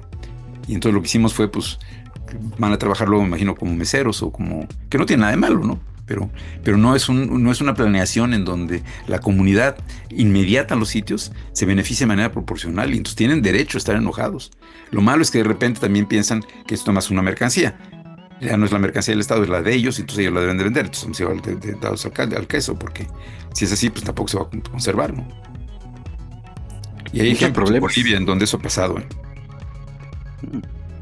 Bueno, hay otros ejemplos a nivel internacional, ¿no? O sea, al final creo que es un debate que se ha dado no solamente en términos de turismo, también en términos directos de conservación. Aquí en Libreta Negra MX hemos mencionado en este mismo podcast, por ejemplo, los casos de, entre comillas, muchas comillas, ¿no? Pero ahora ya... con la dinámica de redes sociales han aparecido figuras, ¿no? que se autodenominan como arqueólogos amateurs. Y entonces han estado, o sea, se graban, ¿no? Y lo suben a redes, a cualquier plataforma de video o de red social en general. Y entonces es como de, mira, vine aquí al monte y entonces excavé cosas. Y saqué estos elementos, ¿no? Y entonces, tienes una serie de cosas. Por ejemplo, en Inglaterra y en España les llaman los piteros, porque viene de los detectores de metales, ¿no? Que pitan, y de ahí viene el término, pitero. Y pues hay una controversia también en el uso, ¿no? Y sobre todo en el punto específico de pertenencia de los objetos, de los bienes culturales. A diferencia de México, ¿no? En estas normativas en Inglaterra, en España, en Estados Unidos e incluso en algunos países de Latinoamérica, los bienes culturales no son propiedad de la nación, ¿no? O no son estos bienes inalienables, sino que sí, o sea, literalmente es quien se lo encuentre, se lo queda, ¿no? Entonces, ahí también tenemos un problema grande, porque no solamente es el interés. ¿Por qué insistía yo en las áreas estas de trabajo? Perdón por interrumpirte. La parte legal es importante. Sin esa parte legal, que de repente le echamos ahora pestes, ¿no? La ley 72, eso no sería factible. Tendríamos arqueología de contrato. Tenemos venta. Se vendían en Sudamérica los objetos. En tiendas como Sambors, el equivalente de Sambors, ahí puedes comprar objetos arqueológicos en Sudamérica. Sudamericanos. No, entonces estoy contigo, perdón por haberte interrumpido, pero es que no. Eso dice, porque estos 5 marcos son importantísimos. Uno tiene que ver con la planeación estratégica, lo que acabamos de decir de los turistas, su impacto, etcétera, y la planeación de las comunidades, ¿no? El otro, la propia socialización del conocimiento a través de la divulgación. Y este marco legal, que a nosotros, bien o mal, aunque ahora hay gente le eche peste si quieren que tiren la ley, ¿no? Pues es lo que nos ha evitado eso, mano. Perdón. No, totalmente. Es que al final, es que pensamos en la arqueología como en los objetos y en las zonas arqueológicas y en los museos, pero se nos pasa mucho de vista que esos objetos llegaron ahí a partir de un proceso que tiene que ver con la investigación, que tiene que ver con la conservación, que tiene que ver con generación de una comunicación, ya sea escrita o mediada, ¿no? Comunicación directa. Ahora tenemos que subirnos a la ola y ya tiene que ser con una comunicación digital o virtual. Entonces también tenemos que ganarle la carrera a plataformas virtuales, ¿no? No solamente redes sociales, sino una página web. Ahora que está de moda el podcast, saludos. Sí. Estamos aquí. Tiene que ver con eso, porque al final, si no comunicamos, no se puede generar esa relevancia, ¿no? Pero además me dejas preocupado, perdón por interrumpir otra vez, porque estos arqueólogos aficionados son un peligro. Esos deberían ser perseguidos por la ley, sorry. Digo, en otros países que allá hagan lo que ellos quieran, ¿no? Pero, híjole, eso sí es peligrosísimo. Y de hecho ha habido iniciativas que no eran malintencionadas, como la de Iker Larrauri, uno de mis fotógrafos favoritos, mi maestro, yo lo conocí cuando estaba en la secundaria, antes de entrar a la escuela, 5 años antes de entrar a la escuela de antropología, yo lo conocía, ¿no? Mi héroe. Él tuvo una idea que era buena, que era que la gente de las escuelas rurales juntara las cosas de la comunidad y las exhibiera en la escuela, ¿no? Pues en vez de que se perdieran o se fueran a vender o algo por el estilo. Nada más que eso creó una competencia entre las escuelas. Entre los niños se volvieron saqueadores. Bueno, y es que hay que pensar el propio surgimiento, ¿no? El nacimiento de la Ley Federal de Monumentos y Zonas Arqueológicas Artísticas e Históricas de 1972 surge por un debate que está entre la instancia del INA, ¿no? El mundo académico, en este caso la comunidad de arqueólogos y arqueólogas, pero también de la asociación de coleccionistas, ¿no? Entonces habrá que revisar, ¿no? Porque la gente lo tiene que conocer. Existe la transcripción directa de estas discusiones, ¿no? Lo compiló Wolfi Cottom, ¿no? Y está el libro ahí publicado en Editorial Porrúa, pero ahí se ven las discusiones de las audiencias públicas, donde la asociación de coleccionistas están impugnando incluso partes de la ley, porque el primer borrador la presentaron ellos, la asociación de coleccionistas. Porque querían legalizar su negocio, ¿sí? Además, fíjate lo que son las cosas. La primera vez que yo aparecí en televisión en mi vida, lo hice porque mi gran maestro, el doctor Litva, que fue el que también me metió en la cuestión de las computadoras, me dijo, Gándara, le toca a usted ir a hablar con Zabludovsky a presentar el debate sobre la ley. Y ahí me tienes llegando con Zabludovsky. En ese momento era yo rockero, tenía la greña hasta por acá. Y la señorita que me recibió dijo, espérese, aquí hippies no. Y digo, no señorita, no soy hippie, soy estudiante de antropología. Tengo una maestría en antropología. Y déjeme ver, ¿no? Y ya iban a empezar a hacer la transmisión. Todavía no se subía, digamos, a su escritorio Zabludovsky. Entonces salió del camerino y me dijo, ¿usted es estudiante? Sí, para servir al licenciado. Vengo aquí comisionado, ¿no? Para hablar de los riesgos si esta ley pasa como le están proponiendo los coleccionistas y por qué requerimos cuidar el patrimonio. Suena usted medianamente inteligente. Y entonces me dijo, órale, lo entrevisto. Y ya, mi primera aparición en la televisión fue precisamente tratando de divulgar las ventajas de esta nueva ley y el por qué hay que conservar el patrimonio. Fíjate lo que son las cosas. Mira. Sí, y es un tema que tenemos que seguir defendiendo, porque ahora también con el auge de las redes sociales, luego sí se han movido mucho, ¿no? Lamentablemente estos grupos de saqueadores. Exactamente. Y no nada más eso, y por eso te digo, las redes sociales a mí me causan un poco de conflicto porque lo mismo sirven para democratizar la cultura que para que una bola de charlatanes nos vendan lo que quieran. Bueno, y moviendo el saqueo está cañón, ¿eh? Bueno, el saqueo y entre otras cosas, porque bueno, hablando de esta situación, como ya lo mencionamos, ¿no? Alienígenas ancestrales, también tiene una plataforma muy grande. Y no solamente eso, también tenemos ahora, ¿no?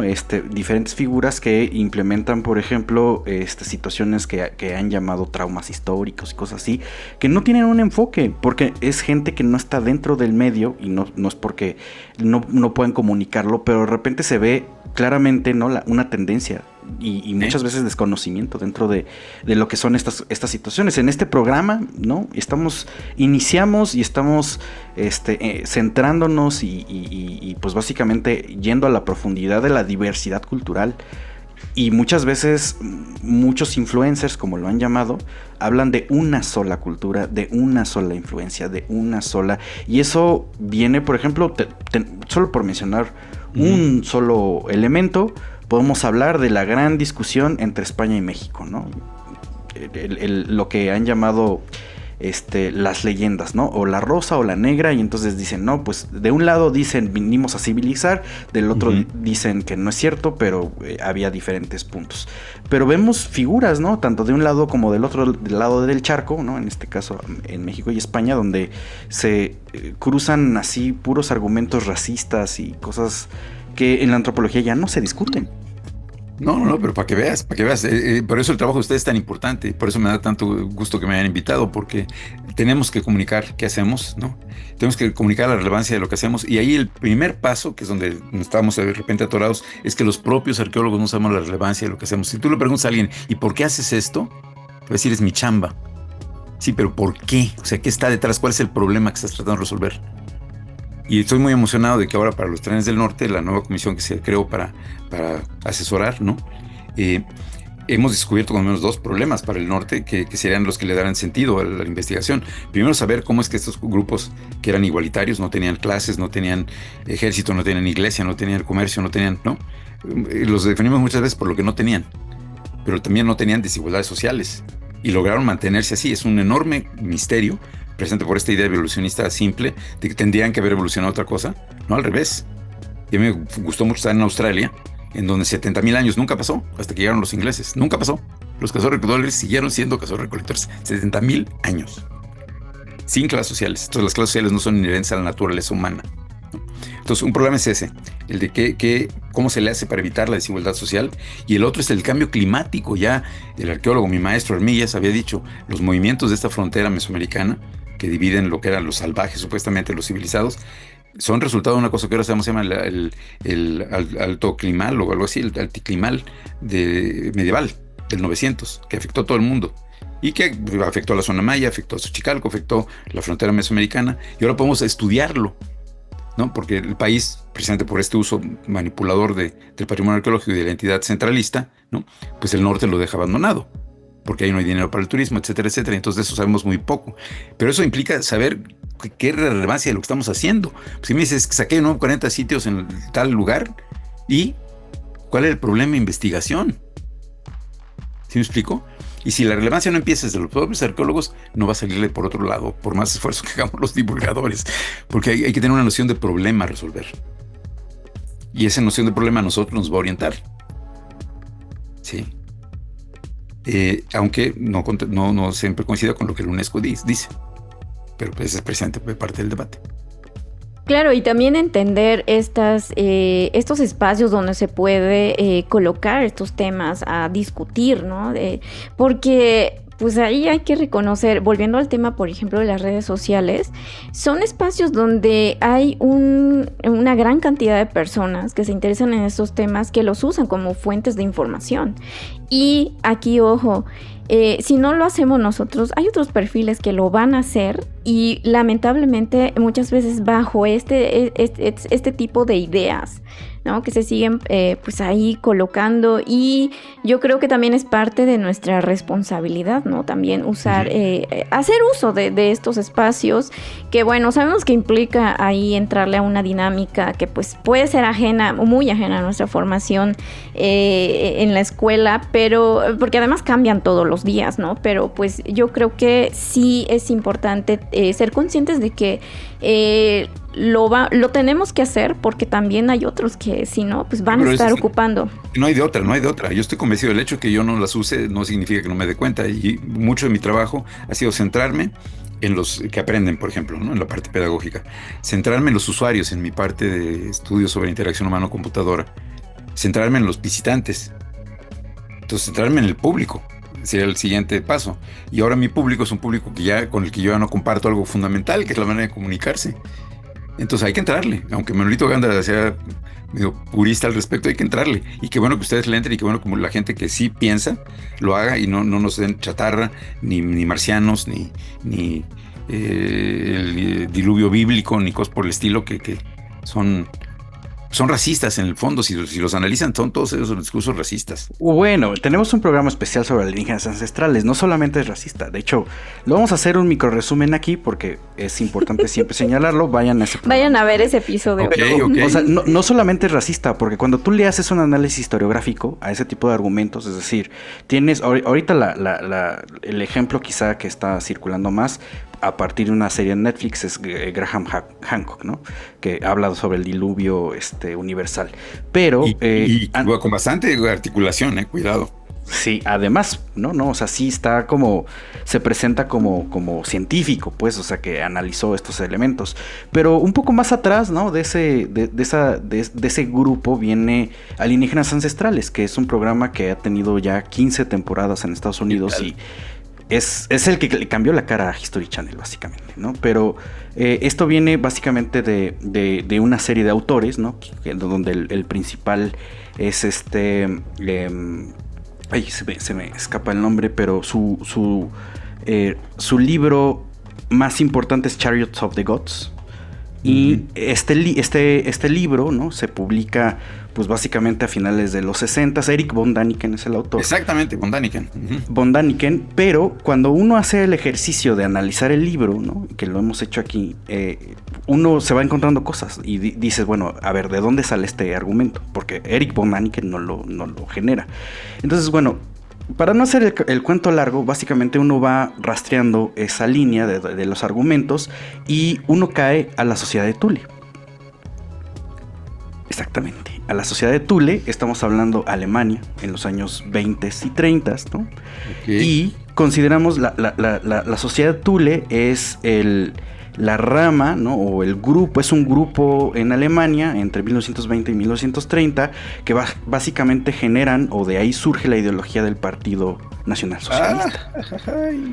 Porque la sociedad de Thule tiene como objetivo encontrar básicamente primero el origen del ser humano, pero además el ser humano perfeccionado. Y Sí, ellos lo Hilario. remontan hasta la Atlántida, ¿no? Y obviamente el ser perfecto es el ser ario. Entonces el ser ario es el heredero directo de los Atlantes, Sí. ¿no? De la Atlántida. Pero la Atlántida obviamente tuvo ayuda, ¿no? Entonces, Claro. de Pues ahí para viene que la veas. línea. Entonces Para que veas. estiras ese hilo, ¿no? Y el carrete se empieza a desenvolver y te das cuenta que efectivamente se está promoviendo una ideología racista, colonialista y además con una tendencia histórica sumamente negativa. Pues imagínate que mi primer artículo, la primera cosa que yo publiqué en mi vida era un artículo que se llamaba El retorno de los inocentes, porque había un libro en esa época de von Däniken, había otro que se llamaba El retorno de los brujos, que también tenía un capítulo sobre estas cosas. Y había un autor, Daniel Russo, que decía que los cerros de Tepoztlán son tan magníficos porque fueron esculpidos con láseres de los platillos voladores.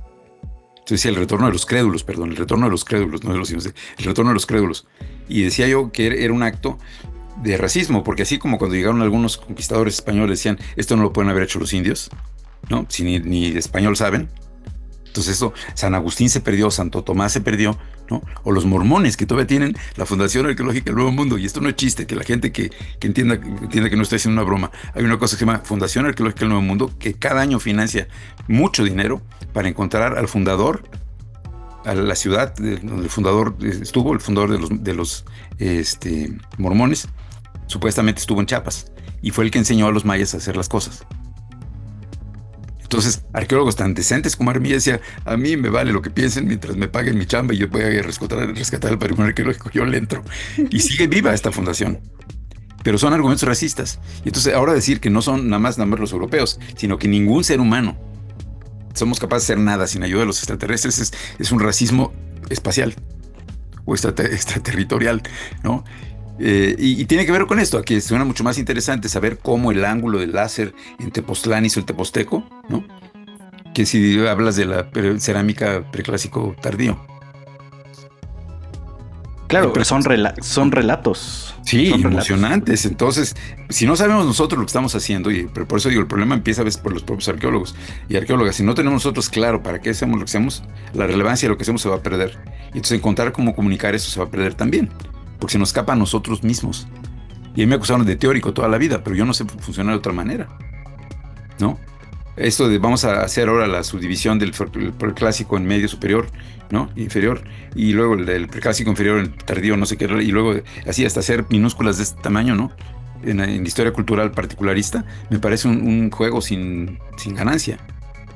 Y es la arqueología tradicional, y por eso era yo procesualista. Nuestros amigos que oigan esto no seguramente saber a qué me refiero, pero hubo un debate en los 60 sobre de qué se trataba la arqueología, y se trataba de esto que estamos hablando, si podemos explicar el pasado o nada más describirlo. Pero si nada más lo describes, prepárate para una cosa aburridísima, maestro. Sí, porque pues te van a decir que esta cerámica es de borde vertido, ¿no? Desgrasante, vegetal. ¿A quién le interesa eso? Digo, Sí, claro, y tenemos que cuestionarnos también, ¿no? ¿Dónde está la relevancia finalmente social de la arqueología, la función social que debería tener? Porque volviendo al punto, uno de los puntos con los que empezamos, en un país como México, donde además se apoya del erario público, pues sí, también ahí, ¿no? Ahí le salimos debiendo. Claro. Y hablando de proyectos que van con estas líneas de trabajo en favor de la comunicación y a través de la divulgación significativa, ¿nos puedes contar dónde se han implementado y también cuáles han sido como los resultados? Porque bueno, en los últimos minutos hemos estado hablando de cosas un poco tristes y lamentables, ¿no? De cómo se da esta cuestión con el patrimonio, la comunicación, etcétera, y las distorsiones, pero del otro lado, haciendo un recuento, un balance sobre donde se ha implementado todo esta metodología de trabajo que pues nosotros gustosamente hemos también pues tomado y tratar de implementarlo también, ¿no? O sea, mencionabas, no, pues yo no estoy en las redes sociales, pero nos has dejado todo esta estructura, estas metodologías de trabajo que con todo gusto pues vamos a implementar, por supuesto, pero en toda tu experiencia, ¿nos puedes contar en qué museos o sitios arqueológicos, por ejemplo, se han implementado? Es muy importante antes nada más que la gente entienda algo que es clave, ¿no? Que uno no puede intervenir en un sitio arqueológico ni un museo arqueológico sin ciertas autorizaciones oficiales. La instancia dentro del Instituto Nacional de Antropología e Historia, dentro del INAH, que se encarga de los sitios arqueológicos, se llama Dirección de Operación de Sitios. Entonces, aunque yo quisiera hacer un nuevo cedulario perfecto y quisiera ponerlo, no puedo si no tengo la autorización de la Dirección de Operación de Sitios. Si yo quiero hacer un museo no tengo, si no lo autoriza la Coordinación Nacional de Museos. Entonces, parte del problema era convencer a la Dirección de Operación de Sitios de que esto valía la pena. Hubo un enorme avance con Nahum Noguera, que valdría la pena tal vez también buscar y entrevistar, porque siendo él el director de Operación de Sitios, él había estudiado de interpretación temática conmigo en la Escuela de Antropología y dijo, órale, ahora es cuando, ¿no? Gloria Ortiz, una antropóloga muy, muy querida en la comunidad, fue la que fundó la dirección, no una arqueóloga, una antropóloga, una etnóloga, para mayores señas, fue la que fundó la Dirección de Operación de Sitios. Pero no teníamos idea, ni ellos ni nadie teníamos idea de cómo hacer estas cosas. Entonces las cédulas que se hicieron, esas que son hechas en mosaico, ¿se acuerdan? Una base de cemento, esas son de esa época, pues son aburridísimas. Digo, son técnicamente correctas, pero son aburridísimas. Entonces cuando Nahum toma el timón, empiezan a suceder cosas. Entre otras cuestiones, descubrimos a Ale Mosco en Xcaret. Nos descubrimos recíprocamente porque ella asistió a una conferencia que yo daba. Yo hablé de los horrores que habían pasado en Xcaret y me dijo, venga y díganos acá. Y fui y se los dije en Xcaret. Inclusive tuvo un debate interesantísimo y ahí descubrimos a Ale, que luego ya se vino también para acá, en la 2. Entonces Ale Mosco interpretó, o sea, puso carteles, cuando menos una cédula por sitio, en muchos sitios pequeños, en el único es lo que llama la cédula introductoria, ¿no? Recuerdo varios de Veracruz, por ejemplo, que ella hizo.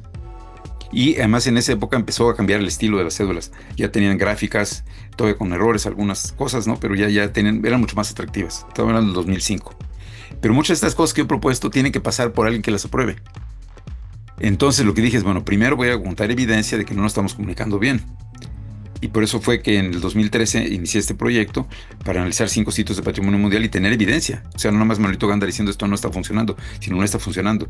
Y por eso mi ejemplo favorito es de la mujer en Tajín, que dijo, ay, qué bonito tiene Lina esto, qué bonito, qué padre, es el sitio maya más bonito que yo he visto. Con sitio maya más de cientos de kilómetros, ¿no? O sea, ni siquiera eso logramos comunicar bien.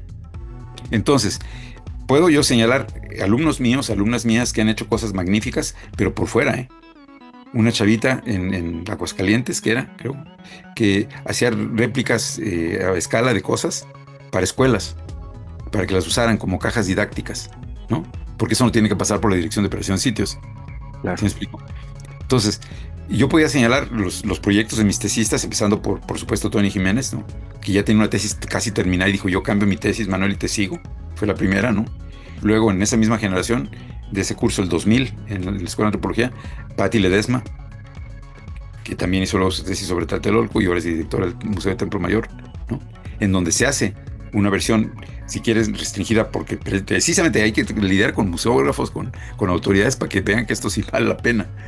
Entonces, ¿qué cosas yo creo que están bien hechas? Muchas de las cosas que ha hecho Tony Jiménez en el occidente, ha hecho varias exposiciones y ha hecho libros. Pero si ella quiere meter mano a un sitio arqueológico, tiene que pasar por la Dirección de Operación de Sitios, ¿sí?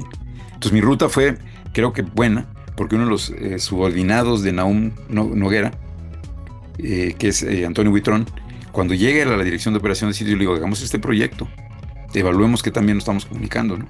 Y eso abrió puertas. Y entonces acepté un reto, que por eso los musulmanes tienen razón, cuidado con lo que deseas, porque se te puede cumplir, ¿no? Me dijo, órale, ya nos dijiste que esto está mal y que no está siendo útil, óralo tú. Y por eso surgió el proyecto de Xochicalco, ¿no? En donde me eché pues casi 10 años para hacer visita virtual, que a la hora no es lo que yo había propuesto, porque hay dificultades de diferentes órdenes, ¿no? Pero los videos que hizo Joana Moraita, que es una diseñadora extraordinaria, son unos videos buenísimos. Y a partir de mi texto, yo no hago videos. Entonces yo no le decía ni preguiones, ni pies de guión, ni nada. Ella solita, de mi texto, hacía las cosas que he hecho, que son muy... Yo estoy muy orgulloso, pues. Aunque, digo, el producto tiene fallas, mi otro pedazo de la cabeza, que es la interacción humano-computadora, yo señalé defectos en la cosa que estaba haciendo, pero ya estaba pagada, no, bueno, ya estaba contratada, porque se pagó tardísimo. Esos detalles no me meto más. Pero fíjense, hice el rediseño del Museo Regional de Villahermosa, junto con un museógrafo, que yo museógrafo no soy. A la hora el museógrafo decidió que la interpretación temática no era lo suyo, cambió el proyecto y yo tuve que renunciar. Sí. Luego, diseñé el museo para el puerto y ciudad de frontera en Tabasco. Usando esto, pero ya no más para hablar de la arqueología, para hablar de todo el patrimonio, inclusive el histórico, la historia de un puerto. Y el papel del río, ¿no? Pues alguien decidió que eso no iba. Entonces se quedó ya listo para hacerse. Dijeron emisarios del pasado y el nuevo gobernador. No, entonces, no tengo tantas cosas como yo quisiera para decirles, aquí están, pero están las tesis de mis alumnos. Luis Fernando Gómez, Mariana... Yuki Watanabe, como esto de la quemo, de repente los nombres se me van, pero cuando menos hay cerca de unas, yo diría, 17 tesis, inclusive la de Ale Mosco, que no le querían aceptar en la escuela, para que vean. Su tesis no era una tesis, dijeron museográfica o museológica. Tuve que intervenir yo para que se la aceptaran como tesis. Y dijeron, pues dirígela tú, ¿no? Entonces dirigí la de Luz Herbert, Luz de Lourdes Herbert, ¿no? Luja le llamamos los cuates, sobre una exhibición de un entierro, que es muy buena, y ella se aventó a hacer un video inclusive, porque eso no lo controla la 2, y el museo le dio permiso. Pero entonces hay muchas iniciativas que algunas se han visto parte, por ejemplo, parte del Museo del Mundo Maya, yo quisiera pensar que tiene, no todo el museo, pero hay una intención de este estilo en varias de las cosas que se hicieron ahí, ¿sí? A mí me tocó diseñar el nuevo museo de Chichén Itzá, que curiosamente no estaba en Chichén Itzá, estaba en Yaxcabá. Hice todo el diseño, me contrataron a un museógrafo, lo planteamos y luego el gobierno dijo no va. O sea, no depende mucho del intérprete que eso pase. Y más me dan mucho más entusiasmo y gusto gentes como ustedes, ¿no? Que están explorando otras opciones, porque ahí es pegar contra la pared típicamente. Y por desgracia, no sé qué sucedió, pero a pesar de que gente que trabajaba también en la dirección de operación sí se entendía perfecto por dónde iba esta cuestión, pues se vino el Tren Maya y aquello fue un desastre. Y de hecho, acabaron interpretando gentes que no eran intérpretes, porque ellos no se daban abasto. Imagínate 40 sitios nuevos o 20, ¿no? Entonces, el número de cosas concretas que hemos hecho, por ejemplo, hicimos un proyecto con Tony para interpretar la ciudad de León. Se le entregó al presidente municipal fascinados con una idea que yo pensé cuando la pensé, porque no encontrábamos algo, nunca habíamos interpretado patrimonio de tantas épocas, somos intérpretes arqueológicos, y hay una ciudad que tenía patrimonio desde prehispánico hasta actual, ¿no? Entonces no encontramos algo que le diera unidad a todo, y cuando dije, esta es la tesis, León no es como lo pintan, yo dije, me van a buchar porque seguramente ya se les ocurrió a todos, nadie se le había ocurrido. El presidente municipal fascinado dijo, esto se hace. Llegó el siguiente presidente municipal y dijo, no, empresarios del pasado. Ahí están, y son sendos cosas. Por ejemplo, el proyecto de León son cerca de 400 cuartillas. Es más que un libro, ¿no? Sobre cómo presentar a la gente el patrimonio de León, porque dice precisamente lo que les contaba, aquí no hay patrimonio. Patrimonio en Guanajuato capital, aquí no hay. Y está riquísimo el patrimonio de León, pero estamos limitados, porque lo haces por fuera, que yo he estado también tentado para intentarle, ¿no? O te frenan en el camino. Y ahorita, por ejemplo, yo tuve que cancelar mi proyecto, este proyecto que me llevó 10 años en Xochicalco, porque el gobierno federal no permite que se compren equipos ni se hagan proyectos si no tienes fondos autorizados un año antes. Y en el INAH nunca tenemos los fondos autorizados un año antes. Entonces nunca van a aceptar nada. Es más, lo que ya hice es ilegal porque lo hice contratando a una persona que hizo cuestiones de programación y eso estaba prohibido. Y sí, así pasa. Entonces, quisiera poder hablar de más casos de éxito, pero por desgracia no tengo. Uno de ellos indirectamente es Ale Castro, ¿no? Que estudió la carrera o la maestría en divulgación de la ciencia. Decía, Manuel, estoy desesperada, no conozco una teoría aquí que me guíe. Y pues a ver, léete esto, ¿no? Y le ha funcionado para divulgar la ciencia natural. Entonces, insisto, muchas de las cosas de las que yo estoy muy orgulloso, por ejemplo, el nuevo guión para el Museo del Hombre, ahora sabemos que era mujer de Tepexpan, de Luis Fernando Gómez. ¿Listo para hacerse? Pues no, porque depende de que alguien ¿Sí, sí me explico? Entonces, en ese sentido es frustrante, porque dices, híjole, ¿no? Pero cuando menos de repente las cosas retoman. Y parte de la reestructuración del Museo de Antropología del 2000, sí, que se hizo, terminó en 2004, sí refleja parte de estas cosas, porque hubo curadores que sí estuvieron dispuestos a cambiar el tono, ¿no? De hecho, le dije alguna vez a alguna de ellas, le dije, oye, esta cédula magnífica, y me dijo, quiero tu opinión sobre esta cédula. Le dije, bueno, para hacer solo 3 cuartillas, ¿no? Es una síntesis muy buena de la teoría de Flannery sobre el origen de la agricultura. Flannery es un arqueólogo que propone una teoría de cómo surge la agricultura, ¿no? Entonces es una cédula de 3 páginas, ¿no? Muy concisa, que explica esto. Pero eso, ¿a quién le va a interesar? Y me contestó, ¿y qué tal que viene Flannery? Pues sí, pasa también, ¿no? Gente ilustre que pasa a los sitios arqueológicos o a los museos. Y entonces para ellos hacemos las cosas. Entonces, Claro. quisiera yo poder decir, todo esto hecho, ¿no? He escrito mucho, ahora debatido a nivel internacional, lo cual me gustó mucho, ¿no? Pero el número de cosas que físicamente podemos hacer está limitado por lo que Lina diga que nos deja hacer. Y para eso tienes que tener, entre otras, la aprobación del arqueólogo o arqueólogo del sitio. Yo tuve la fortuna de que Silvia Garza, es una mujer que más feminista, etcétera, etcétera, que me apoyó en todo. Y Víctor Hugo Valencia, el director del Centro INA, también, ¿no? Pero en otros lugares dicen, espérate, ¿cómo que vamos a hablar aquí de que la violencia del Estado respondió a la violencia del pueblo? No, es peligroso, eso es marxismo, ¿no? ¿Sí me explico? Entonces, En pleno época contemporánea, ¿no? sí. Pensando todavía en esas cosas. Sí, entonces, ojalá yo pudiera tener así una lista de cosas que hemos terminado, pero no, pero son de poquitos. Por ejemplo, Patti Ledesma se ha aventado ya como 7, 8 exposiciones grandísimas, y alguna de ellas, esta reciente sobre Cuauhtémoc, buenísima, utilizando interpretación temática. Yo creo que es quizá el caso más exitoso, porque como ella es la directora, Claro. tuvo primero que convencer a los curadores, ¿no? Que decían que esto era tal vez poco serio, y ya bien mostramos que no es poco serio, ¿no? Y ahora ya más o menos hace, con apoyo de muchos científicos, entre ellos nuestro querido Eduardo Matos, hace cosas. Pero los demás pasamos por la autorización de alguien. Y ahí se atoran las cosas. La mitad de las tesis de mis estudiantes, que se podían poner en práctica mañana, no se pueden hacer porque alguien tiene que aprobarlo. Y dar el dinero, ¿no? Claro.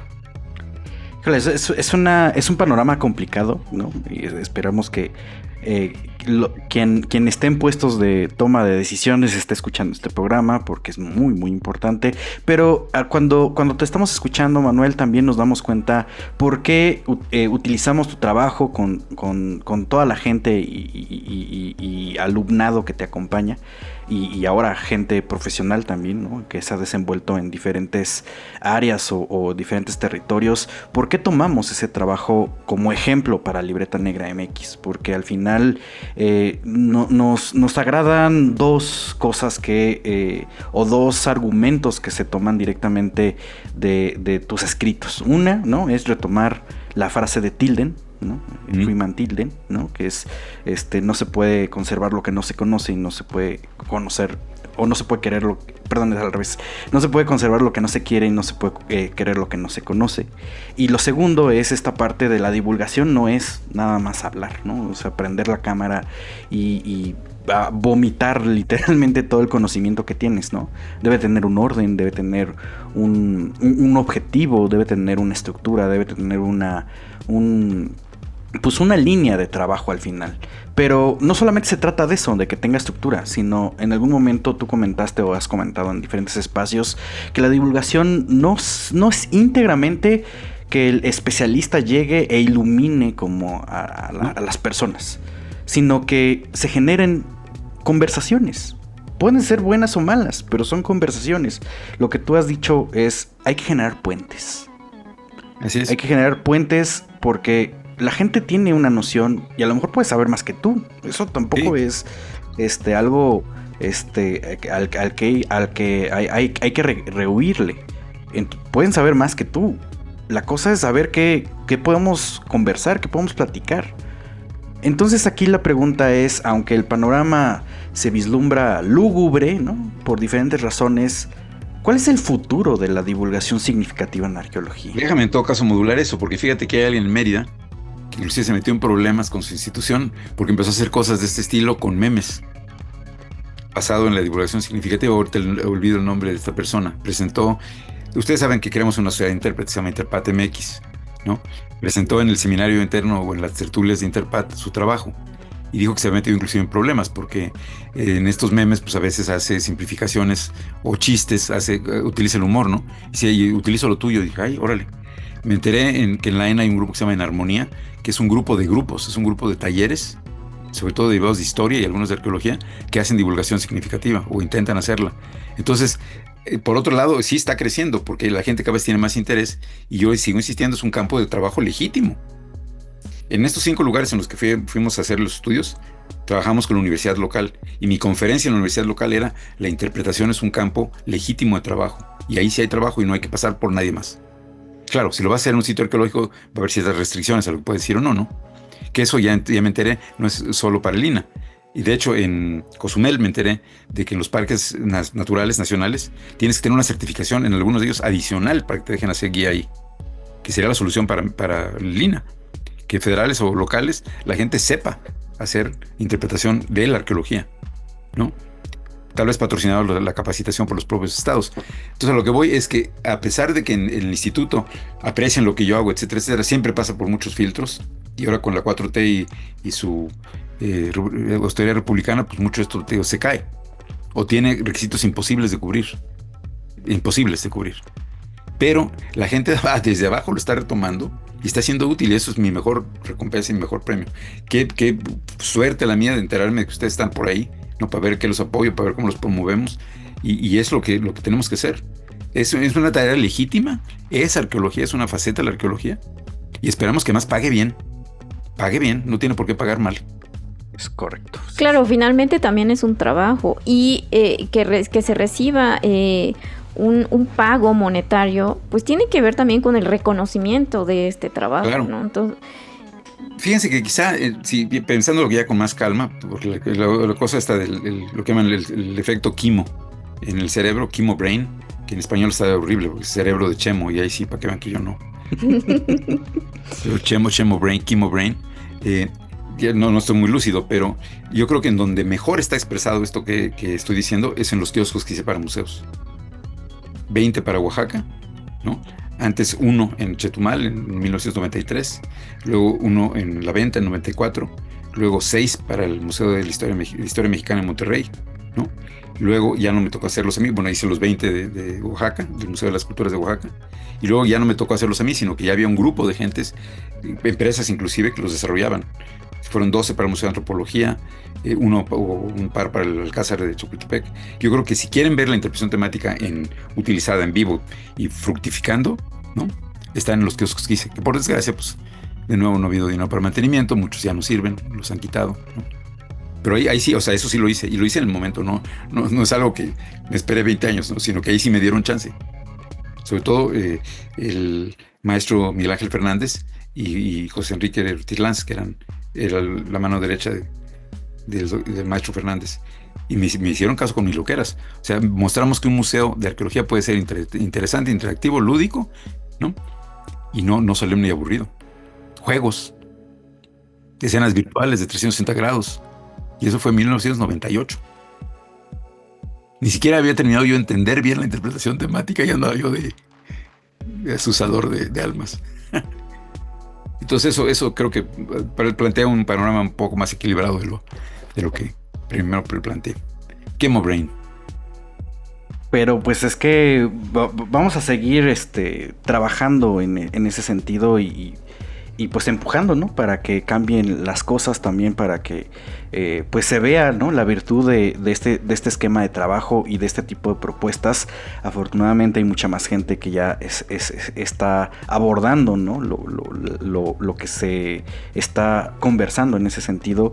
Y lamentablemente, aunque intentamos aprovechar muchísimo esta conversación, pues se nos va terminando el programa. Ya nos pasamos horas.